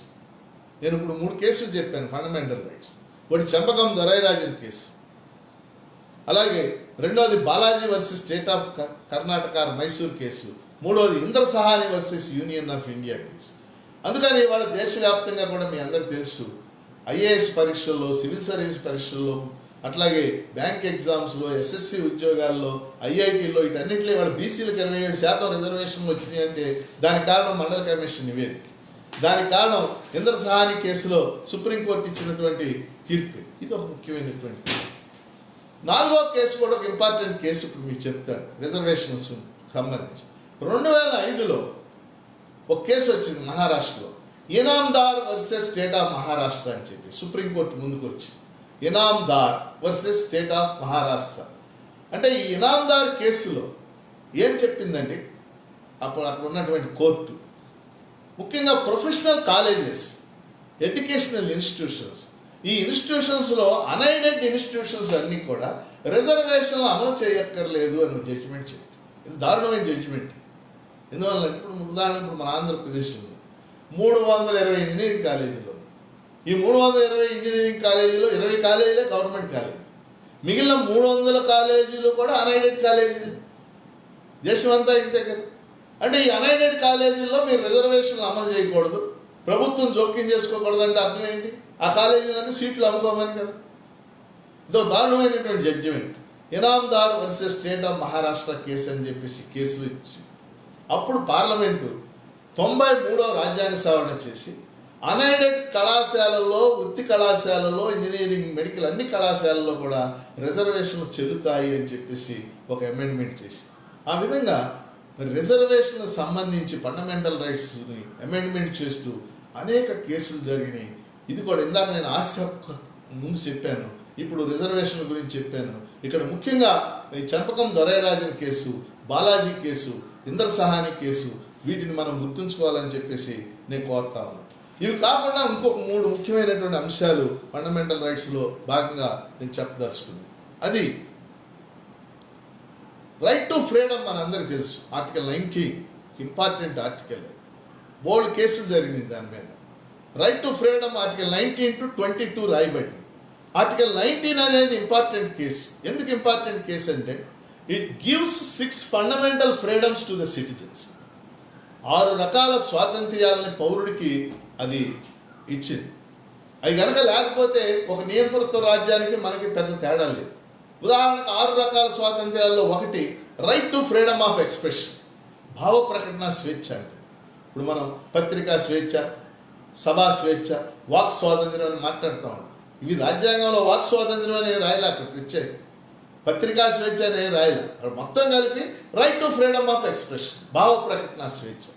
ఇలాంటి స్వేచ్ఛలు 6 రకాల స్వేచ్ఛలు రాజ్యాంగం మనకు కల్పించింది. ఆ 6 రకాల స్వేచ్ఛలు ఉండబట్టే ఒక నియంతృత్వ రాజ్యంలో మనం మీటింగ్ పెట్టుకునేవారు, మనం మాట్లాడినేవారు, మనం స్పీచ్ ఇవ్వనేవారు. కానీ మన దేశంలో ఆ రకమైన స్వేచ్ఛ అంటే వీటికి అనేక మినహాయింపులు, అనేక అరెస్టులు, చట్టాలు అన్నీ. ఆ చట్టాలు కొన్ని తర్వాత చెప్తాను. అందువల్ల ఆర్టికల్ 19 అనేది ఒక ఇంపార్టెంట్ ఆర్టికల్ అని మీకు తెలియజేస్తాను. ఇంకో ముఖ్యమైన ఆర్టికల్ మనం తెలుసుకోవాలి. ఏంటంటే చాలా ఇంపార్టెంట్ ఆర్టికల్ ఇది, ఆర్టికల్ 21. ఎందుకని అది ముఖ్యమైన ఆర్టికల్ అంటే ఒకవేళ ఎప్పుడైనా ఆర్టికల్ 352 ప్రకారం ఎమర్జెన్సీ విధించారు 75, ఫండమెంటల్ రైట్స్ అన్ని సస్పెండ్ అయిపోయి ఆటోమేటిక్గా సస్పెండ్ అయిపోయి. ఫండమెంటల్ రైట్స్ అన్ని సస్పెండ్ అయిపోయినా సస్పెండ్ కాని ఆర్టికల్స్ 2 ఉంటాయి ఫండమెంటల్ రైట్స్లో, article 20 and article 21. Important articles. 21 ఏంటి? జీవించే హక్కు, రైట్ టు లైఫ్. మనిషికి జీవించే హక్కు కావాలి. జీవించే హక్కు అంటే ఏంటి? దీని మీద చాలా పెద్ద డిబేట్, చాలా కేసులు జరిగినాయి. ఇప్పుడు మనం మాట్లాడుకునే చాలా విషయాలు దాని గురించి. ఎందుకంటే మొదటి దశలో జీవించే హక్కు అంటే మనిషి బొందిలో ప్రాణం ఉంటామని భావించి. కానీ తర్వాత సుప్రీంకోర్టు ఇచ్చినటువంటి అనేక తీర్పులు జీవించే హక్కును ఎక్స్టెండ్ చేసుకుంటూ వెళ్ళిపోయి చాలా ఫస్ట్ కేసు 1950లో రాజ్యాంగం అమల్లోకి రాగానే జీవించే హక్కుకు సంబంధించి ఒక కేసు వచ్చింది. AK Gopalan versus state of Madras. చాలా ఇంపార్టెంట్ కేసు. ఏకే గోపాలన్ అని చెప్పేసి ఒక కమ్యూనిస్ట్ పార్టీ లీడర్, పెద్ద లీడర్ ఉండేవాడు. ఆయన తర్వాత తొలి లోక్సభలో కమ్యూనిస్ట్ పార్టీ ఆయన లీడర్గా కూడా ఎన్నికయ్యాడు, floor leader. A K Gopalan versus state of Madras. ఆ టైంలో పీడీ యాక్ట్ అని చేశారు. రాజ్యాంగం అమల్లోకి వచ్చి కొద్ది రోజుల్లోనే పీడీ యాక్ట్ అని చేశారు, ప్రివెంటివ్ డిటెన్షన్ యాక్ట్. ఆ యాక్ట్ కింద ఆయన అరెస్ట్ చేశారు. నన్ను అరెస్ట్ చేయడం అన్యాయం అని చెప్పేసి, నాకు జీవించే హక్కు ఉందని చెప్పేసి సుప్రీంకోర్టుకి వెళ్తే సుప్రీంకోర్టు ఆయనకు అననుకూలంగా తీర్పు చెప్పి, జీవించే హక్కు వేరు, అలాగే ఈ చట్టం చేసినటువంటి విధానం వేరు, కాబట్టి మిమ్మల్ని అరెస్ట్ చేయడం కరెక్ట్ అని చెప్పేసి. కానీ ఇదే సుప్రీంకోర్టు దాదాపు 30 ఏళ్ల తర్వాత, 28 ఏళ్ల తర్వాత 1978లో Maneka Gandhi versus union of India అని ఒక కేసు జరిగింది. చాలా ఇంపార్టెంట్ కేసు అది.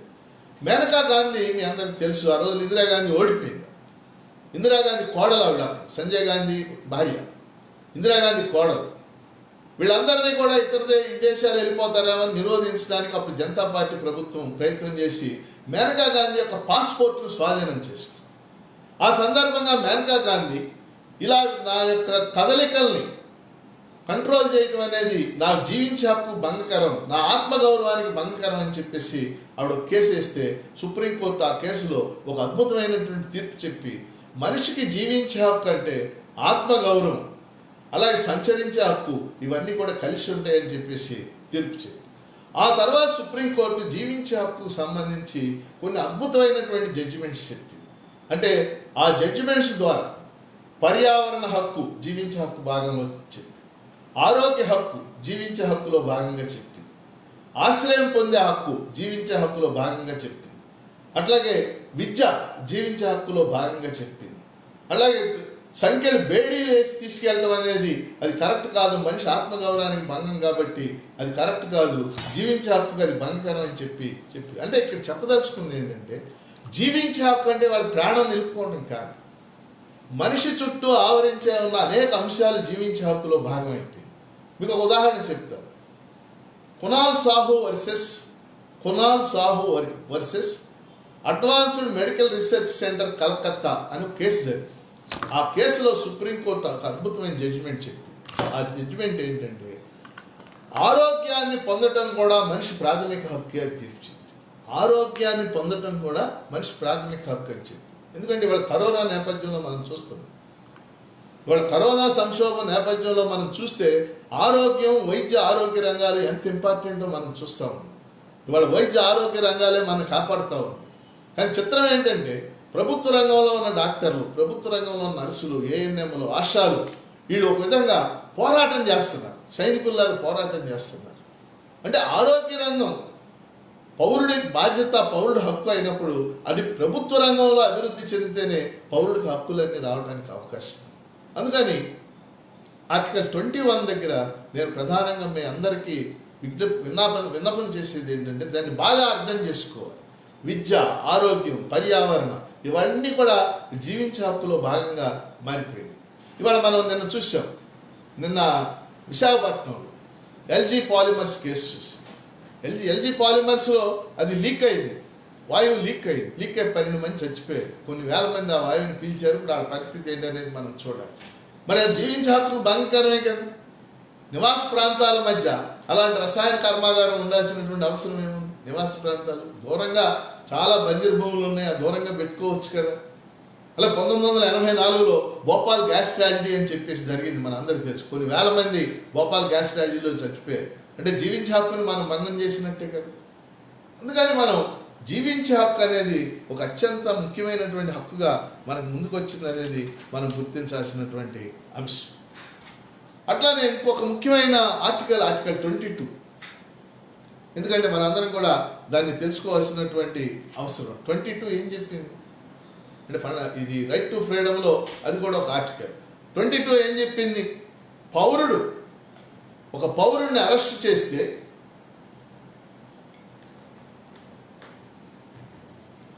24 గంటల్లో న్యాయస్థానంలో హాజరుపరచాలి. అతను ఎంత పెద్ద తప్పిదమైనా చేయొచ్చు. కానీ మనం ఇచ్చే అనుభవంలో చూస్తూ ఉంటాం, చాలామందిని అరెస్ట్ చేసి రోజుల తరబడి లాకప్లోనో లేదా పోలీస్ స్టేషన్లో ఉంచడం మనం చూస్తాం. అది కాదు నేను చెప్పదలుచు. గత 70 ఏళ్లలో భారత పార్లమెంటు అనేక చట్టాలు చేసింది. 1950లోనే రాజ్యాంగం అమల్లోకి వచ్చిన కొద్ది రోజుల్లోనే పీడీ యాక్ట్ అని చేసింది. అంటే నల్ల బజార్లో నిత్యావసర సరుకులు అమ్మకుండా వాళ్ళని అరెస్ట్ చేయడానికి ఆ చట్టం చేస్తున్నామని ప్రివెంటివ్ డిటెన్షన్ యాక్ట్ అని చేసింది. 1971లో మేసా అనే చట్టం చేసింది, maintenance of internal security act. మీకు గుర్తుంటే 75లో ఇందిరాగాంధీ ప్రతిపక్ష నాయకులు అందరిని అరెస్ట్ చేసేసి, అరెస్టులన్నీ ఈ చట్టం కింద జరిగింది. MISA, maintenance of internal security act. ఆ తర్వాత చెప్పారు maintenance of Indira Sanjay act అన్నారు కొంతమంది విమర్శించేవాళ్ళు ఆ టైంలో. అట్లా 1980లో నాసా అని చేశారు, నేషనల్ సెక్యూరిటీ యాక్ట్ అని. ఆ తర్వాత ఉగ్రవాదం పెరిగిందనే పేరుతో పోటా అనే చట్టం చేశారు, టాడా అనే చట్టం చేశారు. ఏమిటి చట్టాలన్నీ? ఈ చట్టాలన్నీ కూడా రౌలట్ యాక్ట్ కంటే దుర్మార్గమైన చట్టం. మనందరికి గుర్తుండి ఉంటుంది, మీలో చాలామందికి 1919లో జలియన్ వాలాబాగ్ సంఘటన జరిగింది. మనం 100 ఏళ్ళు గడిచిపోయింది. ఎందుకు జరిగింది ఆ సంఘటన? బ్రిటిష్ ప్రభుత్వం రౌలట్ చట్టం అనే చట్టం చేసింది.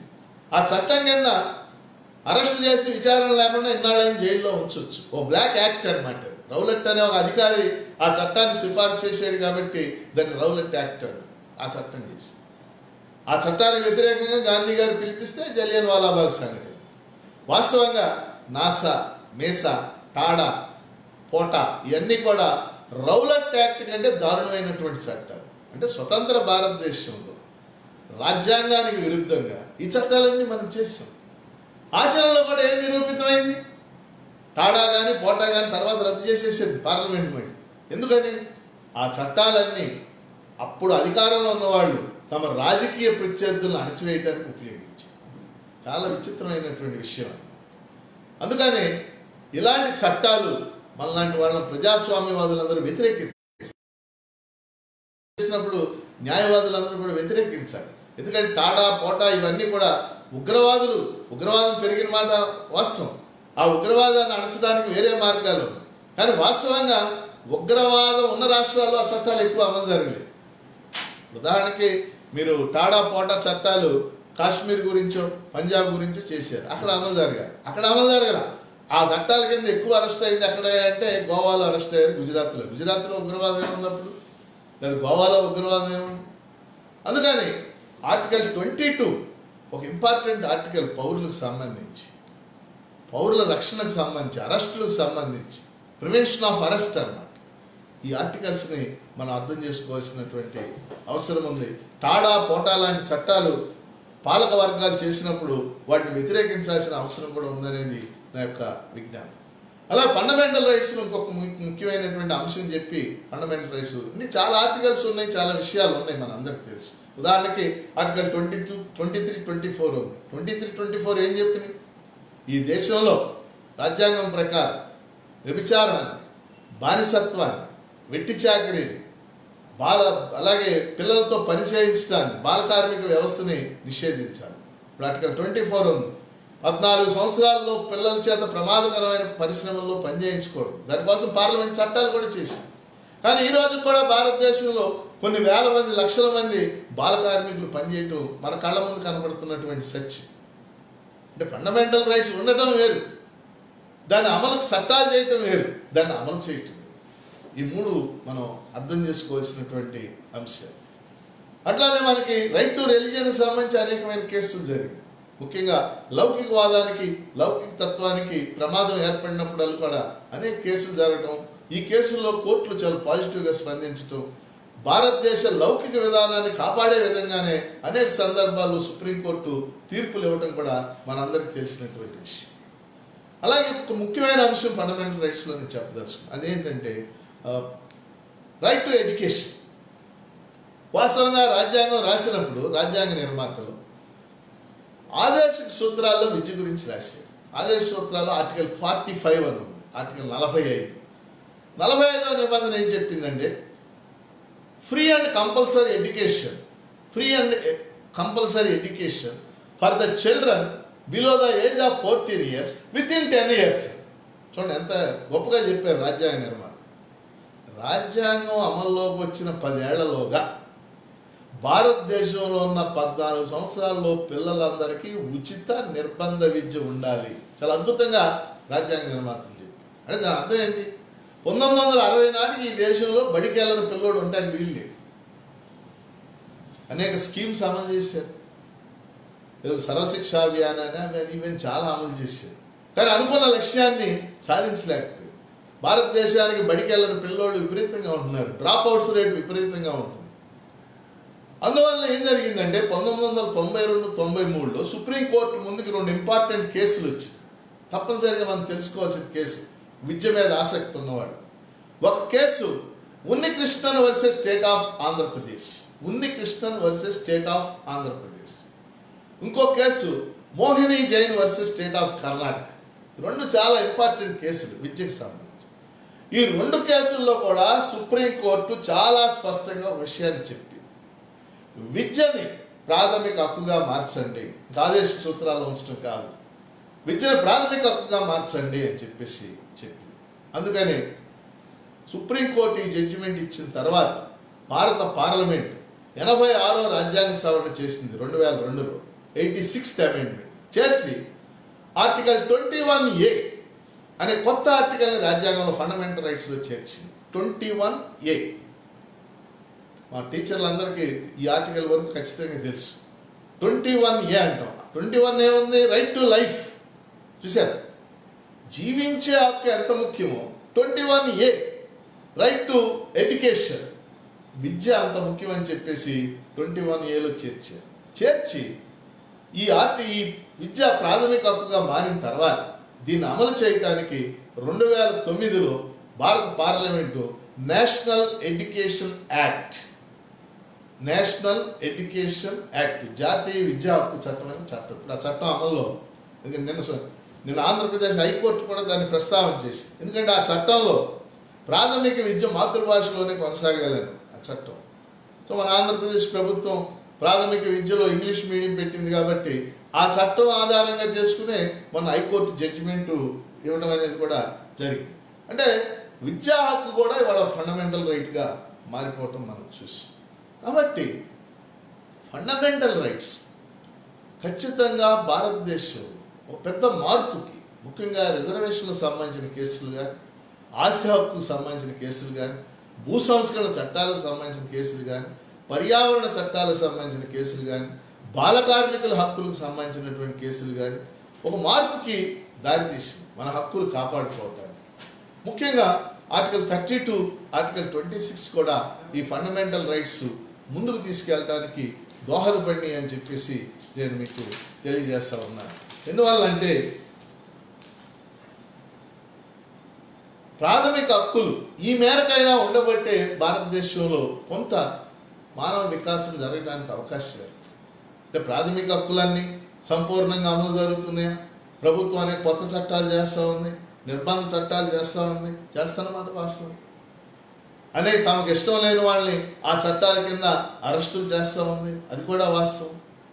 అందుకని ప్రాథమిక హక్కులు వీటికి సంబంధించినటువంటి అంశాలు మనం ముందుకు వచ్చినప్పుడు మనం న్యాయవాదులుగా కూడా, లీగల్ ప్రొఫెషన్లో ఉన్నటువంటి వాళ్ళంగా కూడా వీలైనంత వరకు మనం ప్రజల పక్షాన, అట్లానే పేదల పక్షాన మనం, అంటే it is a profession, legal profession, అది కూడా ఒక వృత్తిగా మనం తీసుకున్నప్పుడు దాని మీద మనం జీవించాలి, బతకాలి, కేసులు తీసుకోవాలి, దాని ఫీజులు వసూలు చేస్తాం, నాకు అంత తెలిసిన విషయం.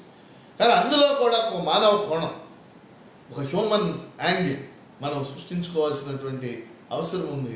అందుకని ఫండమెంటల్ రైట్స్కు సంబంధించి ఈ అంశాలు మీ దృష్టికి తెస్తున్నాను. ఖచ్చితంగా పేదవాళ్ళు, పౌరుల యొక్క ఫండమెంటల్ రైట్స్ కాపాడటానికి మనం ఒక ప్రయత్నం కూడా చేయాలి. ఆ వైపు మన ఆలోచన విధానం ఉండాలనేది నేను చెప్పదలుచుకున్నాను. ఇక రెండో అంశం ఒక హాఫ్ అన్ అవర్ నేను కొనసాగిస్తాను. రెండో అంశం రాజ్యాంగంలో ముఖ్యమైనటువంటి అంశం directive principles of state policy. Directive principles of state policy తెలుగులో మనం ఆదేశిక సూత్రాలు అంటాం.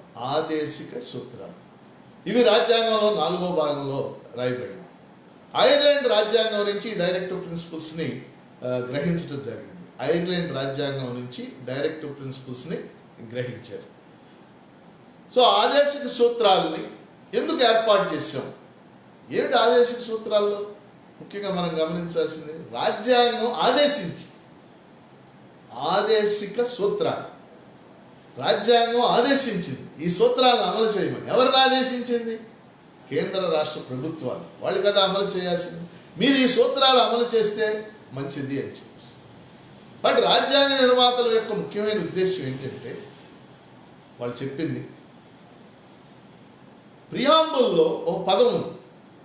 రాజ్యాంగ పీఠికలో ఒక అద్భుతమైనటువంటి పదం ఉంది. నా వరకు నాకు ఒక పొలిటికల్ సైన్స్ లెక్చరర్గా రాజ్యాంగం మొత్తం మీద నేను ఇష్టపడే పదం ఇది. ప్రియాంబుల్ ఏమిటది?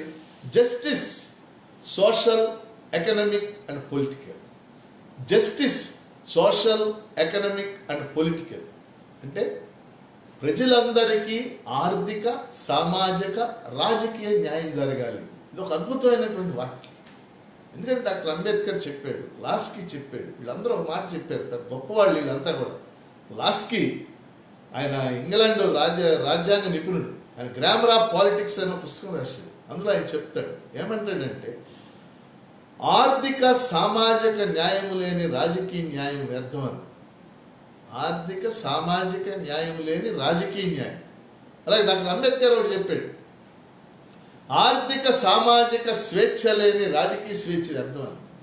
ఎందుకంటే మన దేశంలో మనం చూస్తున్నాం, మనకు రాజ్యాంగం ఏర్పడింది, 70 ఏళ్ళు గడిచినాయి, 17 ఎలక్షన్స్ జరిగినాయి. మనందరం రాజకీయ స్వేచ్ఛను అనుభవిస్తున్నాం. రాజకీయ పార్టీలు ఉన్నాయి, ఎన్నికల్లో పోటీ చేసే హక్కు ఉంది. ఏ పౌరుడైనా పోటీ చేయొచ్చు, 25 ఏళ్ళు దాటితే ఓటు వేయొచ్చు ఏ పౌరుడైనా. ఇవన్నీ రాజకీయ స్వేచ్ఛ. కానీ ఎకనామిక్ అండ్ సోషల్ జస్టిస్ ఇది ఒక కీలకమైనటువంటి అంశం. ఇవి సాధించకపోతే ఆ రాజ్యాంగానికి అర్థమే ఉండదు, మనందరికీ తెలిసిన విషయం. అందువల్ల రాజ్యాంగ ప్రియాంబుల్లో justice, social, economic and political ప్రజలందరికీ ఆర్థిక, సామాజిక, రాజకీయ న్యాయం జరగాలి. ఆ రాజకీయ న్యాయం జరగడానికే రాజ్యాంగంలో డైరెక్టివ్ ప్రిన్సిపల్స్ మేము ప్రవేశపెట్టామని డాక్టర్ అంబేద్కర్ చెప్పారు. డాక్టర్ అంబేద్కర్కి చాలా ఇష్టమైన పార్టీ రాజ్యాంగంలో పార్ట్ 4 ఇష్టమైన పార్టీ. అందుకని రాజ్యాంగంలో 4వ భాగంలో 36 నుంచి 51 వరకు ఉన్నటువంటి ఆర్టికల్స్లో directive principles of state policy గురించి రాయబడింది. వాస్తవంగా the main objective of the directive principles of state policy is to establish a welfare state in the country. ఒక సంక్షేమ రాజ్యం, ఒక సంక్షేమ రాజ్యం. మనందరం కూడా పొలిటికల్ సైన్స్లో వెల్ఫేర్ స్టేట్ అనేటటువంటి కాన్సెప్ట్ ఉంది.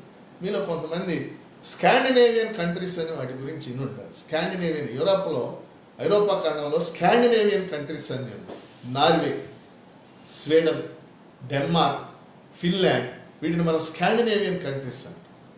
Those countries are the best examples of a welfare state. మన దేశం ఆ స్థాయికి వెళ్ళాలని నేను కోరుకోవట్లేదు, వెళ్ళొద్దని. కానీ ఆదేశిక సూత్రాల యొక్క ముఖ్య లక్ష్యాలు 2 చెప్తున్నాను ఇక్కడ ఈ ప్రోగ్రాం వీక్షిస్తున్న వాళ్ళందరికీ. ఒకటి, ఆర్థిక, సామాజిక, రాజకీయ న్యాయం. రెండో ముఖ్యమైన అంశం, establishment of a welfare state. ఒక సంక్షేమ రాజ్యాన్ని దేశంలో ఏర్పాటు చేయాలి.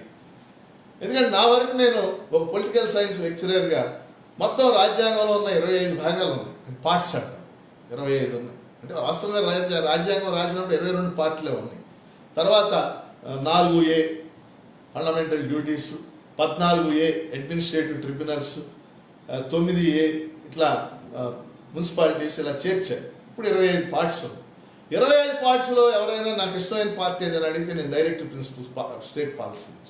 ఎందుకంటే డైరెక్టివ్ ప్రిన్సిపల్స్ కానీ నిజంగా అమలు చేస్తే ఇది ఖచ్చితంగా సంక్షేమ రాజ్యం అయిపోతుంది. అందువల్ల రాజ్యాంగం ఏం చెప్పిందంటే డైరెక్టివ్ ప్రిన్సిపల్స్ ఆఫ్ స్టేట్ పాలసీలో వీటిని అమలు చేయాల్సిన బాధ్యత కేంద్ర రాష్ట్ర ప్రభుత్వాల మీద ఉంది అని చెప్పి. అమలు చేయకపోతే ఏం చేస్తారో ఏమీ లేదు. ఎందుకంటే డైరెక్టివ్ ప్రిన్సిపల్స్కి ఫండమెంటల్ రైట్స్కి ఇక్కడే తేడా ఉంది. Fundamental rights have legal sanctity, న్యాయబద్ధత ఉంది. న్యాయస్థానాలకు వెళ్ళి మన ఫండమెంటల్ రైట్స్ని మనం కాపాడుకోవచ్చు.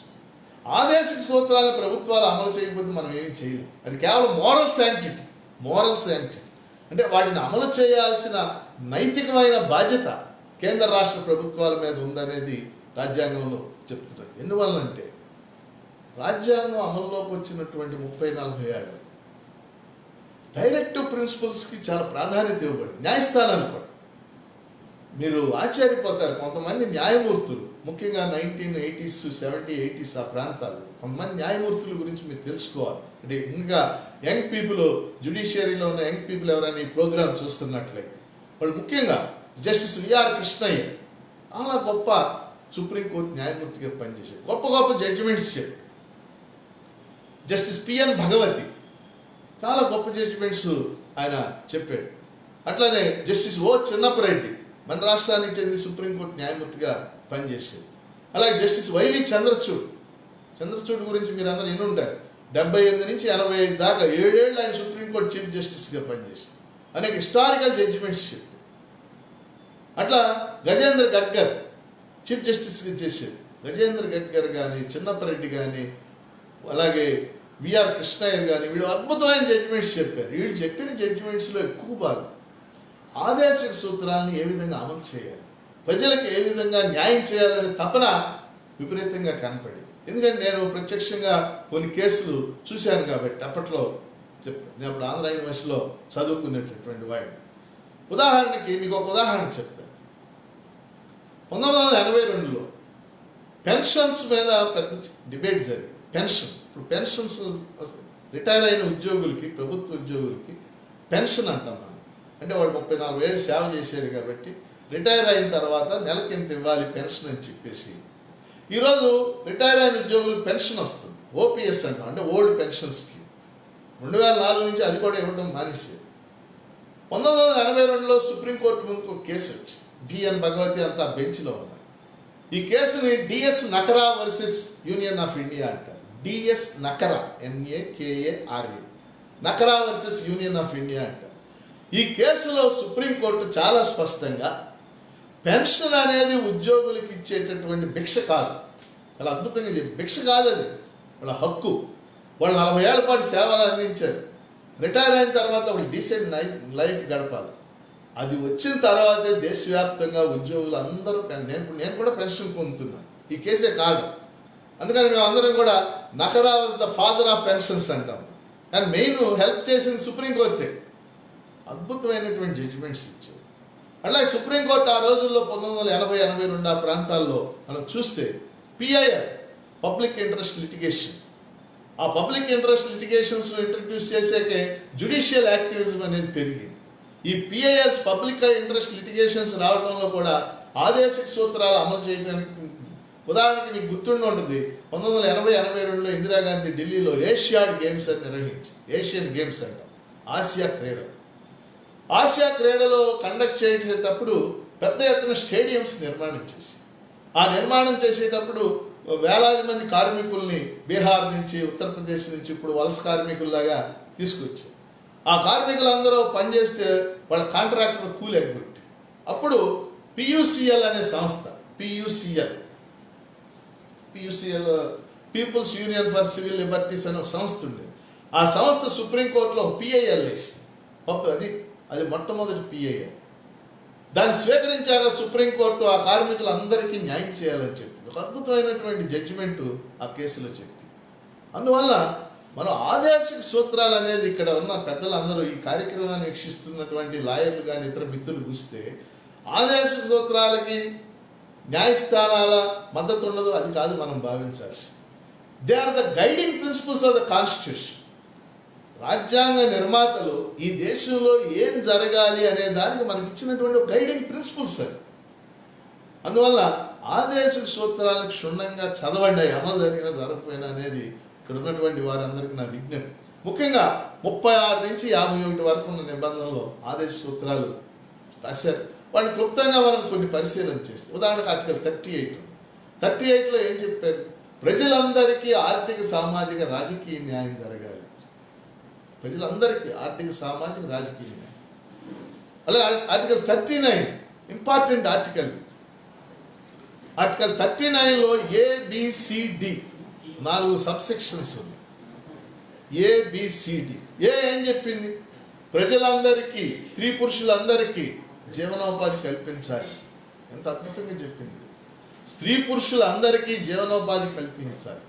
39B ఏం చెప్పింది? 39 ఆర్టికల్లో B సెక్షన్ ఏం చెప్పిందంటే భౌతిక సంపద చూడండి, ఫిజికల్ హెల్త్ అందరికీ చెందాలి. సి ఏం చెప్పింది? సంపద కొద్ది మంది చేతుల్లో ఉండకుండా, కేంద్రీకృతం కాకుండా వికేంద్రీకరణ చెందాలి. ప్రజలందరికీ సంపద చెందాలి. సంపద అంటే ఏంటి? సంపద అంటే రూపాయి కాగితాలు కాదు కదా. సంపద అంటే ల్యాండ్, సంపద అంటే ఇండస్ట్రీస్. అట్లాగే 39D ఏం చెప్పిందంటే equal pay for equal work, సమాన పనికి సమాన వేతనం కల్పించాలి. ఎంత అద్భుతంగా చెప్పారు. 39 ఆర్టికల్ అనేది డైరెక్టివ్ ప్రిన్సిపల్స్కి ఊపిరి లాంటి ఆర్టికల్. ప్రజలందరికీ జీవనోపాధి కల్పించాలి, స్త్రీ పురుషులు. భౌతిక సంపద పంపిణీ జరగాలి ప్రజలందరికీ కూడా. జరుగుతుందా లేదా మన కళ్ళ ముందు మనకు కనపడుతున్నటువంటి సత్యం. అలా 39C జరుగుతుంది. సంపద కొద్ది మంది చేతుల్లో ఉండకుండా అందరికీ చెందాలి. సమాన పనికి సమాన వేతనం లభించాలి. ఎంత అద్భుతంగా రాజ్యాంగ నిర్మాతలు చెప్పారు. అట్లా తర్వాత 42వ రాజ్యాంగ సవరణ ద్వారా కూడా కొత్త ఆర్టికల్ చేర్చారు. 39A అని ఏ క్యాపిటల్ లెటర్. పూర్ పీపుల్కి లీగల్ ఎయిడ్, ఉచిత న్యాయ సహాయం అందించాలని కూడా చెప్పడం జరిగింది. అలాగే ఆర్టికల్ 40 గ్రామ పంచాయతీల నిర్మాణం జరగాలి అని చెప్పారు. 41 వృద్ధులకి, వికలాంగులకి, నిరుద్యోగులకి వీళ్ళందరికీ కూడా న్యాయం జరగాలి అని చెప్పారు. అంటే 43 ఇంపార్టెంట్ ఆర్టికల్. ఎందుకంటే ఈరోజు మనం చూస్తూ ఉన్నాం మన దేశ పరిస్థితులకి అప్లై చేసుకోవాల్సినటువంటి ఆర్టికల్ 43. ఆర్టికల్ 43 ముఖ్యమైన ఆర్టికల్ ఏం చెప్పింది? పారిశ్రామిక వ్యవసాయ కార్మికులందరికీ తగిన వేతనాలు చెల్లించాలి. వాళ్ళ శ్రమకు తగిన ఫలితం లభించాలి. వాళ్ళు పనిచేయడానికి కావలసినటువంటి పని పరిస్థితులు కల్పించాలి. ఏం జరుగుతుంది? 70 ఏళ్ళు రాజ్యాంగం అమల్లోకి వచ్చిన తర్వాత ఆర్టికల్ 43ని మనం లింక్ చేసి చూస్తే ఈరోజు కరోనా నేపథ్యంలో కోట్లాది మంది, దాదాపు 5 నుంచి 6 కోట్ల మంది వలస కార్మికులు వివిధ రాష్ట్రాల్లో చిక్కుకుపోయారు. 5 నుంచి 6 కోట్ల మంది. మరి ఒడిస్సా నుంచి, బీహార్ నుంచి, మధ్యప్రదేశ్ నుంచి, ఉత్తరప్రదేశ్ నుంచి, ఈ రాష్ట్రాల నుంచి వాళ్ళ రాష్ట్రాల్లో కూలీ లభించక అనేక ప్రాంతాలు, ముంబై, ఢిల్లీ, హైదరాబాద్, ఈ ప్రాంతాలన్నిటికి కూడా పెద్ద ఎత్తున వలస కార్మికులు రావడం మనం చూసాం. వాళ్ళ వలస కార్మికులు లాక్డౌన్ నేపథ్యంలో అక్కడ ఆదరణ లభించక పనిచేసేటటువంటి చోట వాళ్ళు నెత్తి మీద మూటలు పెట్టుకుని, పిల్లల్ని సంకలో పెట్టుకుని వేలాది కిలోమీటర్లు, వందలాది కిలోమీటర్లు నడిచి వెళ్తుంటే మనసు కలిచివేటటువంటి దృశ్యాలు మనం చూస్తూ ఉన్నాం సోషల్ మీడియాలో కానీ పేపర్స్లో కానీ. ఎంత దారుణమైనటువంటి విషయం. అంటే ఈ దేశంలో కనీసం కార్మికుడికి కనీస వేతనం, వాడి పని, ఉపాధి కల్పించలేనటువంటి పరిస్థితిని మనం చూస్తూ ఉన్నాం. అందుకని ఆర్టికల్ 43 అనేది ఒక ముఖ్యమైనటువంటి ఆర్టికల్. అలా చూస్తే మనం 38, 39, 40, 41, 42, 43, అలాగే 44, 45, 45 పిల్లలందరికీ కింద చెప్పాను నేను ఉచిత నిర్బంధ విద్య ఇవ్వాలని. అది ఇప్పుడు చట్టం వచ్చేసి 46 అనే రిజర్వేషన్లు కల్పించాలి, అది కూడా చట్టం వచ్చేసి. అలాగే 48లో మద్యపానాన్ని నిషేధించాలి అని చెప్పారు. మరి మద్యపానం పరిస్థితి మనం ఏంటనేది చూస్తాము. అందుకని ఓవరాల్గా మనం చూసినప్పుడు కేంద్రం కానీ రాష్ట్రాలు కానీ ఆదేశిక సూత్రాలను తమ పాలనలో ఒక గైడింగ్ ప్రిన్సిపల్స్గా, ఒక మార్గదర్శక సూత్రాలుగా, ఒక మంచి పాలన అందించడానికి, ప్రజలకి కావాల్సినటువంటి సౌకర్యాలు కల్పించడానికి, ప్రసూతి సౌకర్యాలు మహిళలకు కల్పించాలని రాశారు. ఇట్లాంటివన్నీ కూడా కల్పించడానికి ఆదేశిక సూత్రాలను ఆదర్శంగా చేసుకోవాల్సిన అవసరం. అందువల్ల ఈరోజు ఫండమెంటల్ రైట్స్ ఎంత ముఖ్యమో ఆదేశిక సూత్రాలకి న్యాయబద్ధత లేకపోయినప్పటికీ అవి కూడా అంత ముఖ్యం. ఎందుకంటే చాలామంది దీని మీద చాలా వ్యాఖ్యానాలు చేశారు. కేటీ షా అని వాళ్ళందరూ, వీళ్ళందరూ కూడా. ఒక ఆయన ఎవరో చెప్పారు ఆదేశ సూత్రాలు ఎలాంటి అంటే చెక్ ఇచ్చి బ్యాంకులో డబ్బు ఉన్నప్పుడు డ్రా చేసుకోమన్నాను అలాంటి అని చెప్పేసి. ఇంకో ఆయన ఎవరో చెప్పారు ఆదేశిక సూత్రాలు నూతన సంవత్సర తీర్మానాలు లాంటివి అని ఒక ఆయన చెప్పాడు. ఇవన్నీ కాదు మనం ఆలోచించాల్సింది. రాజ్యాంగ నిర్మాతలు ఒక స్ఫూర్తితో ఆదేశిక సూత్రాలు పెట్టారు. భవిష్యత్ తరాలు, భవిష్యత్ రాబోయే పాలకులు, పరిపాలనలో ఉండేవాళ్ళు ఒక మంచి పాలన అందించడానికి ఒక స్ఫూర్తిగా ఈ సూత్రాలు పెట్టి, నిజంగా ఆర్టికల్ 39 చూడండి మీరు, ఎంత అద్భుతమైనటువంటి ఆర్టికల్ 39 ఒక్కటి సక్రమంగా అమలు చేస్తే ఈ దేశం 39 ఏం చెప్పింది? స్త్రీ పురుషులందరికీ జీవనోపాధి కల్పించి. 39B ఏం చెప్పింది? భౌతిక సంపద అందరికీ పంపిణీ కావాలి. 39C ఏం చెప్పింది? సంపద వికేంద్రీకరణ కావాలి, కొద్దిమంది చేతుల్లో ఉండకుండా. 39D ఏం చెప్పింది? సమాన పని సమాన వేతనం. ఎంత అద్భుతం! సమాన పని సమాన వేతనం లభించాలి. నిజంగా ఈ ఆర్టికల్స్ అమలు జరిగితే ఎంత అద్భుతమైనటువంటి విషయం. ఇక్కడ నూతన సంవత్సర తీర్మానాలు, ఆదేశ సూత్రాలు అది కాదు అక్కడ పాయింట్. రాజ్యాంగ నిర్మాతల స్ఫూర్తి, డాక్టర్ అంబేద్కర్ ఏం భావించాడనే స్ఫూర్తి. డాక్టర్ అంబేద్కర్ చాలా స్పష్టంగా ఓ మాట చెప్పింది. రాజ్యాంగ రచన ముగిశాక 1949 నవంబర్ 26 నవంబర్ 26 రాజ్యాంగ ఆమోదం పొందాక విలేకరుల సమావేశం జరుగుతుంది. విలేకరులు అందరూ పొగిడారు డాక్టర్ అంబేద్కర్, అయ్యా గొప్ప రాజ్యాంగాన్ని రాశారు, ఈ దేశానికి ఇచ్చారని. అప్పుడు అంబేద్కర్ ఒకటే మాట చెప్పాడు, మేము ఒక మంచి రాజ్యాంగాన్ని రాయాలని ప్రయత్నం చేశాం, రాశామని మీరు అంటున్నారు, కానీ దీని భవిష్యత్తు, దాన్ని అమలు జరిపే భవిష్యత్ పాలకుల మీద ఆధారపడి ఉంటుంది అని చెప్పాడు. ఎంత అద్భుతమైన మాట! ఆయన ఎంత దూరదృష్టితో ఆలోచించి చెప్పాడని ఇప్పుడు అనిపిస్తుంది. అందుకని ఇక్కడ మనం ఈ కార్యక్రమాన్ని వీక్షిస్తున్న వాళ్ళు అందరూ గుర్తించాల్సిన అంశం ఏంటంటే, ఆదేశిక సూత్రాలు కేంద్ర రాష్ట్ర ప్రభుత్వాలకు ఒక మార్గదర్శక సూత్రాలు. ఈరోజు న్యాయస్థానాలు ఆదేశిక సూత్రాల గురించి ఏమాత్రం ఆలోచించడం లేదు. అంటే ఇది స్వీపింగ్ స్టేట్మెంట్ అయ్యి ఉండొచ్చు. ముఖ్యంగా చివరిగా నేను దీన్ని కంక్లూజన్ చేస్తూ చెప్పదలుచుకున్నటువంటి అంశం, అటు ప్రాథమిక హక్కులు కానీ ఇటు ఆదేశిక సూత్రాలు కానీ వీటిని అమలు చేసేటప్పుడు కేంద్ర రాష్ట్ర ప్రభుత్వాలు కొన్ని నిర్ణయాలు చేస్తారు. ఆ నిర్ణయాలు ప్రజలకు అనుకూలంగా ఉన్నాయా లేదా? నిజంగా ప్రజలంటే ఎవరు? పెద్ద సంఖ్యలో ఈ దేశంలో ఉన్నటువంటి పేద ప్రజలు, అణచివేతకు గురైన ప్రజలు, కూలీలు, వ్యవసాయ కూలీలు, కార్మికులు, అసంఘటిత రంగ కార్మికులు, వీళ్ళు కదా 80% ప్రజలు. ఈ ప్రజలకు అనుకూలంగా ఈ చట్టాలు ఉన్నాయా లేవా? ఇది కీలకమైనటువంటి అంశం. ఈ విధంగా చూసినప్పుడు సుప్రీంకోర్టు కానీ ఇతర కోర్టులు కానీ గతంలో ఖచ్చితంగా ఆదేశిక సూత్రాలు అమలు చేయడానికి కూడా తమ యొక్క తీర్పులు ఎక్కువ భాగం ఇవ్వటం ఇందాక నేను చెప్పాను, జడ్జెస్ ఇవన్నీ.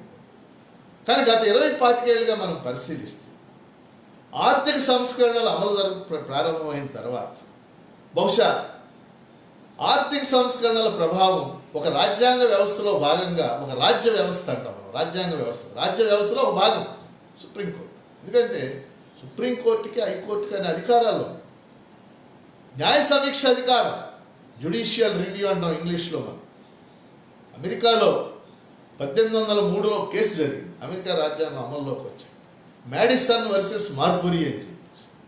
ఆ కేసులో జాన్ మార్షల్ అనే అమెరికన్ సుప్రీంకోర్టు ప్రధాన న్యాయమూర్తి ఒక అద్భుతమైన తీర్పు చెప్పాడు. అదేంటంటే, అమెరికన్ సుప్రీంకోర్టుకి న్యాయ సమీక్ష అధికారం ఉంది, ఇక నుంచి అది రాజ్యాంగంలో భాగం.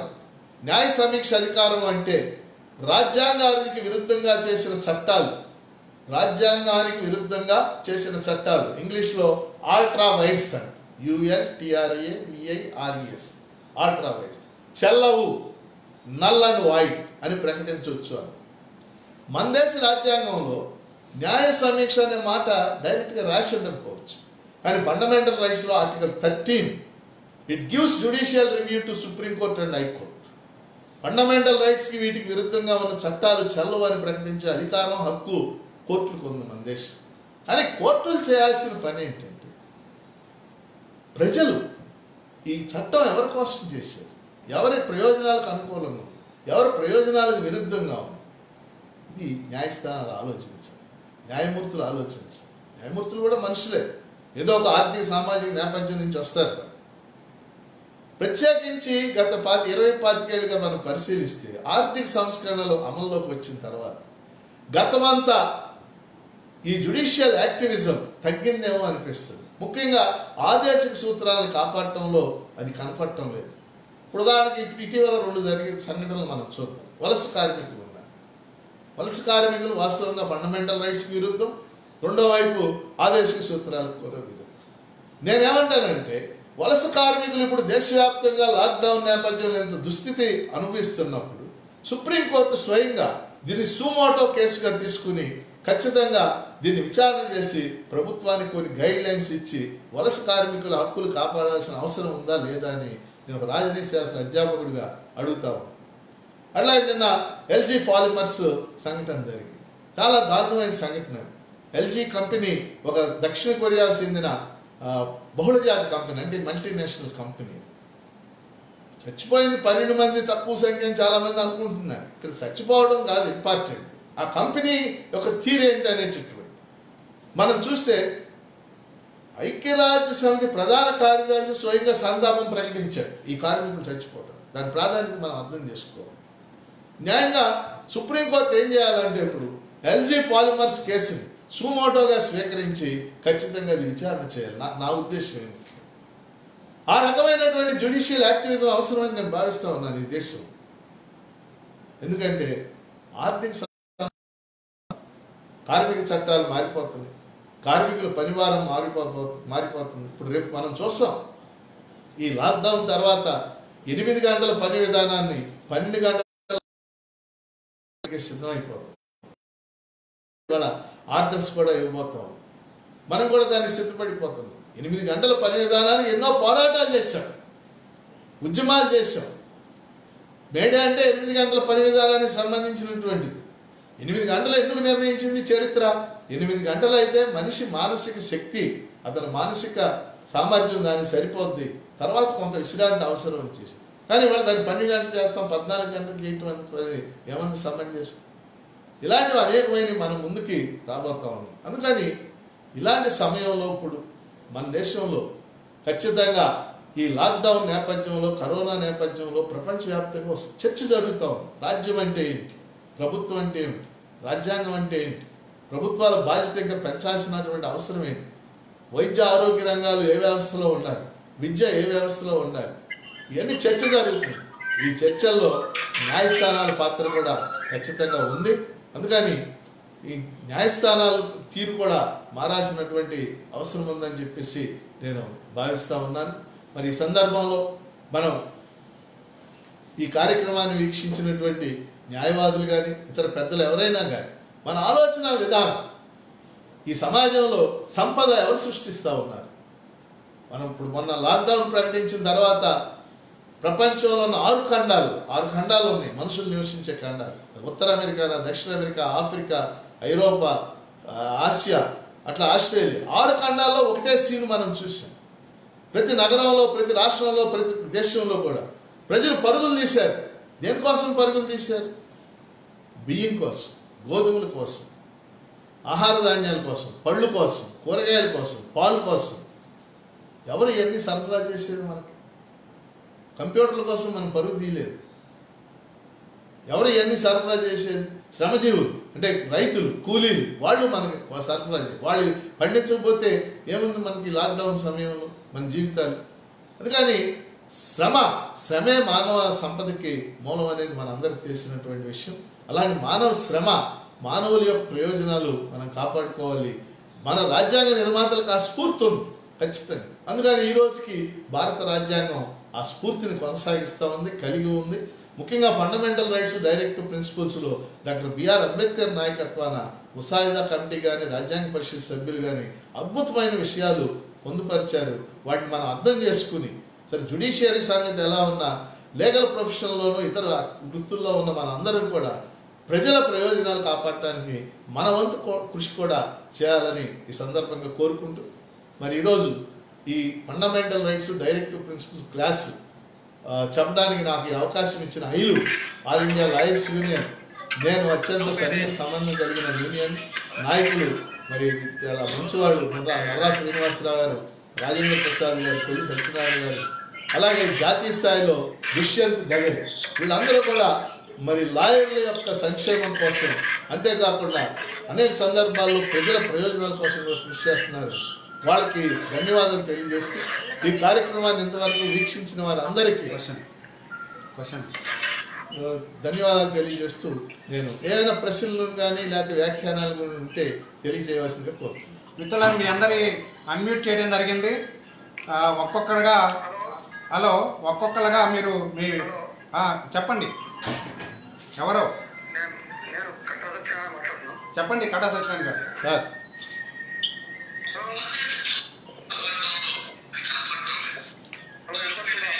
మీరు చెప్పండి, ఏం పడుతుంది? సత్యనారాయణ గారు చెప్పండి.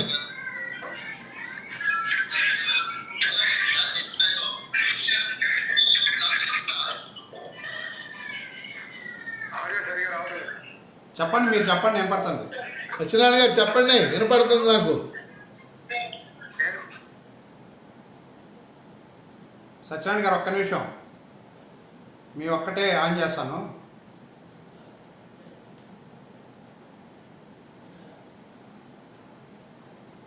చెప్పండి. సత్యనారాయణ గారు. Hello Kiran. Kiran admin, you please manage the thing. కటా సత్యనారాయణ గారిని ఆన్ చేయి. కటా సత్యనారాయణ గారిని ఆన్ చేయి. ఎవరైతే మాట్లాడతారో వాళ్ళని ఆన్ చేసాయి స్పీకర్.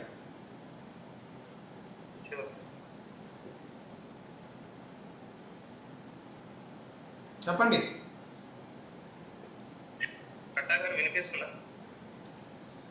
కటా గారు మాట్లాడండి మీరు. హలో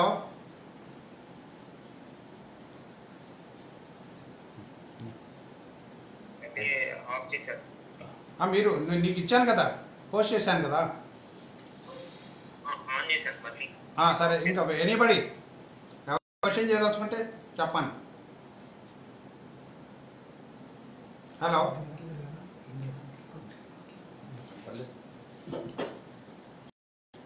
చెప్పండి. Any questions or we will conclude. చెప్పండి. సంతోష్ వైజాగ్ సార్. సార్ ఇప్పుడు అదే సూత్రాల్లోనే ఇప్పుడు యాక్చువల్లీ ఏదైనా కోర్టు కేసు మనం ఏదైనా వెళ్ళామనుకోండి, అది మనం రైట్స్ లా దాన్ని మనం ఏదైనా ఫైట్ చేసి మనం తెచ్చుకోవచ్చా? తెచ్చుకోవచ్చు. ఆ కేసు స్వభావాన్ని బట్టి ఖచ్చితంగా ఆదేశిక సూత్రాలకి న్యాయస్థానాలు న్యాయబద్ధత లేదని ఇందాక చెప్పాను. చెప్పినప్పటికి కూడా కేసు స్వభావాన్ని బట్టి ఆదేశిక సూత్రాలను కూడా కోర్టు గౌరవించాల్సినటువంటి సందర్భాలు చాలా వస్తాయి. వాటిని కూడా మనం తెచ్చుకోవచ్చు. సార్ ఇంకొంచెం డౌట్ ఏంటంటే, మీరు ఇప్పుడు ఎల్జీ పాలిమర్స్ గురించి చెప్పారు కదా, అది ఎల్జీ పాలిమర్స్ అనేది ఆల్మోస్ట్ 50 years బ్యాకే అక్కడ కంపెనీ జనావాసాల ప్లేస్ లో అది ఎస్టాబ్లిష్ అయి ఉంది. తర్వాత జనాలు వచ్చి ఇల్లు కట్టుకోవడం జరిగింది. ఇప్పుడు జనాలు వచ్చి ఇల్లు కట్టుకున్న తర్వాత ఇప్పుడు ఆ కంపెనీ మూవ్ చేయాలి అనే కాన్సెప్ట్, అది యాక్చువల్లీ అది క్వశ్చన్ ఎలా ఇది నాకు అర్థం కాదు. ఖచ్చితంగా కంపెనీ ఉన్న తర్వాత జనాలు చుట్టూ వచ్చి జనాలు చేయాలి. కంపెనీ ప్రాబ్లం ఏం లేదు. అది నువ్వు చెప్పినట్టు నేను కూడా విశాఖపట్నంలో చదువుకున్నా, చూశాను నేను దాన్ని. కంపెనీ కట్టినప్పుడు అక్కడ జనావాసాలు లేవు, కానీ ఇప్పుడు అది ప్రమాదకరమైన రసాయన పరిశ్రమ కాబట్టి జనావాసాలు వచ్చిన తర్వాత ఏం చేయాలంటే ఆ కంపెనీతో మాట్లాడి ఖచ్చితంగా అది ఇంకా దూరంగా మార్చాలి, ఊరికి దూరంగా మార్చాలి. అది చట్టం. ఎందుకంటే భోపాల్ గ్యాస్ ట్రాజడీ అప్పుడు కూడా సుప్రీంకోర్టు చాలా స్పష్టంగా చెప్పింది ఆ విషయాన్ని. భోపాల్లో కూడా గ్యాస్ ట్రాజడీ జరిగినప్పుడు 1984లో ఆ యూసీసీ అంటాం, యునైటెడ్ కార్పొరేట్ కర్మాగారం, అది జనావాస సిటీ మధ్యలో ఉంది, కానీ అది కట్టినప్పుడు సిటీకి దూరంగా ఉంది. కానీ ప్రమాదం జరిగితే ప్రజలు చచ్చిపోతారు కదా. అందుకని మీరు చెప్పిన మాట వాస్తవం, కట్టినప్పుడు జనం లేరు అక్కడ. ఇప్పుడు వచ్చినాయి కాబట్టి వాళ్ళ కంపెనీని దూరంగా మార్చుకోవాలి చట్టాల ప్రకారం. నెక్స్ట్ ఇంకెవరైనా? కిరణ్ అడ్మిన్, ఇంకెవరైనా అన్మ్యూట్ చేయి అందరు. హలో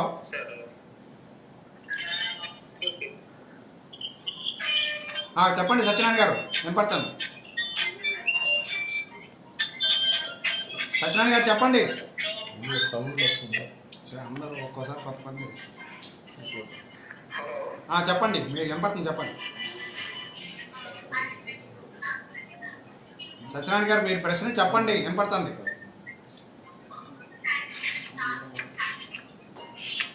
మన ఫోన్ ఉందా? హలో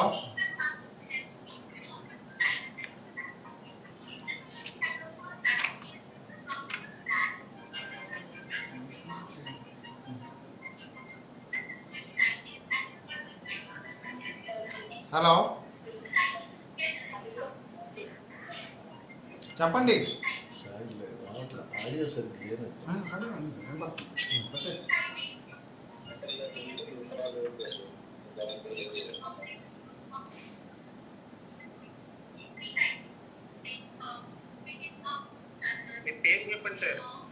పేరు చెప్పండి. మీరు చెప్పండి.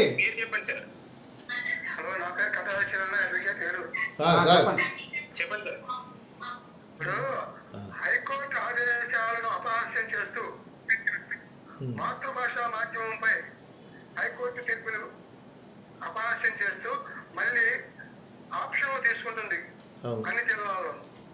ఇప్పటికే 9 జిల్లాల్లో 100%, ఏజెన్సీ ప్రాంతాల్లో 99.2% తల్లిదండ్రుల దగ్గర నుంచి ఆప్షన్లు వాళ్ళకి పూర్తిగా తెలియచేయకుండా, ఏ విషయాలు తెలియకుండా ఆంగ్ల మాధ్యమం కావాలంటే ఆప్షన్లు గవర్నమెంట్ తనకు అనుకూలంగా తీసుకుంటారు.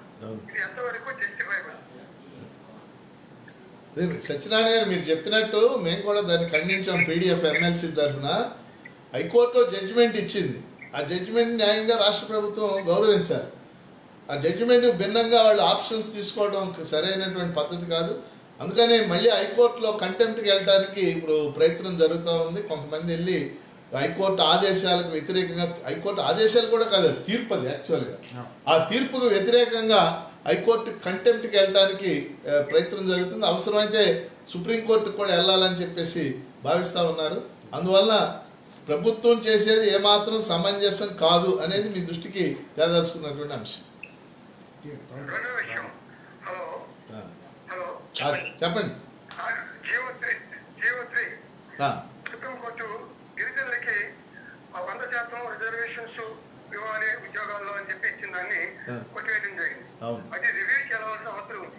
వాళ్ళ మాతృభాషలో వాళ్ళకి సంబంధించిన ఉపాధ్యాయులు వాళ్ళకి 100% రిజర్వేషన్ ఇవ్వడం వల్ల వాళ్ళ మాతృభాషలో విద్యా విధానం చక్కగా జరుగుతుందనేది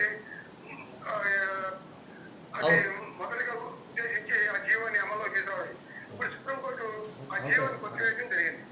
ఇది దీనిపై రివ్యూకి వెళ్ళడం వల్ల ఉపయోగం ఉంటుంది. దీనిపై దాని అవసరం ఉందని చెప్పి రివ్యూకి వెళ్ళవలసిన అవసరం ఉంది. ఇది గిరిజన ప్రాంతాల్లో 100% రిజర్వేషన్ జీవో 3 దురదృష్టకరం. దీనిపై కూడా మీ అభిప్రాయం చెప్పాలి. ఖచ్చితంగా సత్యనారాయణ గారు, మేము కూడా మీ అభిప్రాయాన్ని బలపరుస్తున్నాం. ఎందుకంటే మొన్న సుప్రీంకోర్టు ఈ గిరిజన ప్రాంతాల్లో పోస్టుల భర్తీ మీద ఇచ్చిన తీర్పు సరైనటువంటి తీర్పు కాదు, సామాజిక న్యాయానికి అనుగుణమైనటువంటి తీర్పు కూడా కాదు. వాళ్ళు క్షేత్రస్థాయిలో ఉన్నటువంటి పరిస్థితులను అర్థం చేసుకోకుండా ఇచ్చినటువంటి తీర్పు. అందుకని ప్రభుత్వం మీద మనం ఒత్తిడి తెస్తున్నాం. ఏంటంటే రివ్యూ పిటిషన్ ఏమని చెప్పేసి రాష్ట్ర ప్రభుత్వానికి కూడా గిరిజన సంక్షేమ శాఖ మనం చెప్పాం.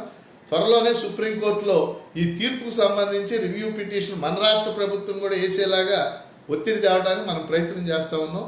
ఖచ్చితంగా ఆ తీర్పును మనం వ్యతిరేకిస్తున్నాం, మనం కానీ మన గిరిజన సంఘాలు కానీ. ఎందుకంటే అది న్యాయమైనటువంటి, అదే నేను చెప్పింది. సుప్రీంకోర్టు కూడా కొన్ని సందర్భాల్లో క్షేత్రస్థాయి పరిస్థితులను అర్థం చేసుకోకుండా, గిరిజనుల పరిస్థితిని అర్థం చేసుకోకుండా ఇచ్చినటువంటి తీర్పు అది. ఆ తీర్పును మనం వ్యతిరేకిస్తున్నాం.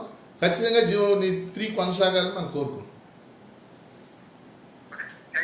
ఇంకెవరైనా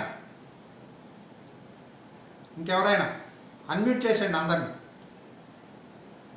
అన్మ్యూట్ చేయండి. చెప్పండి.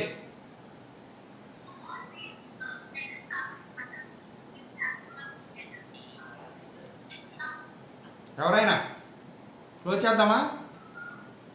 సార్ ఎస్ఆర్పి గారు ఉన్నారా?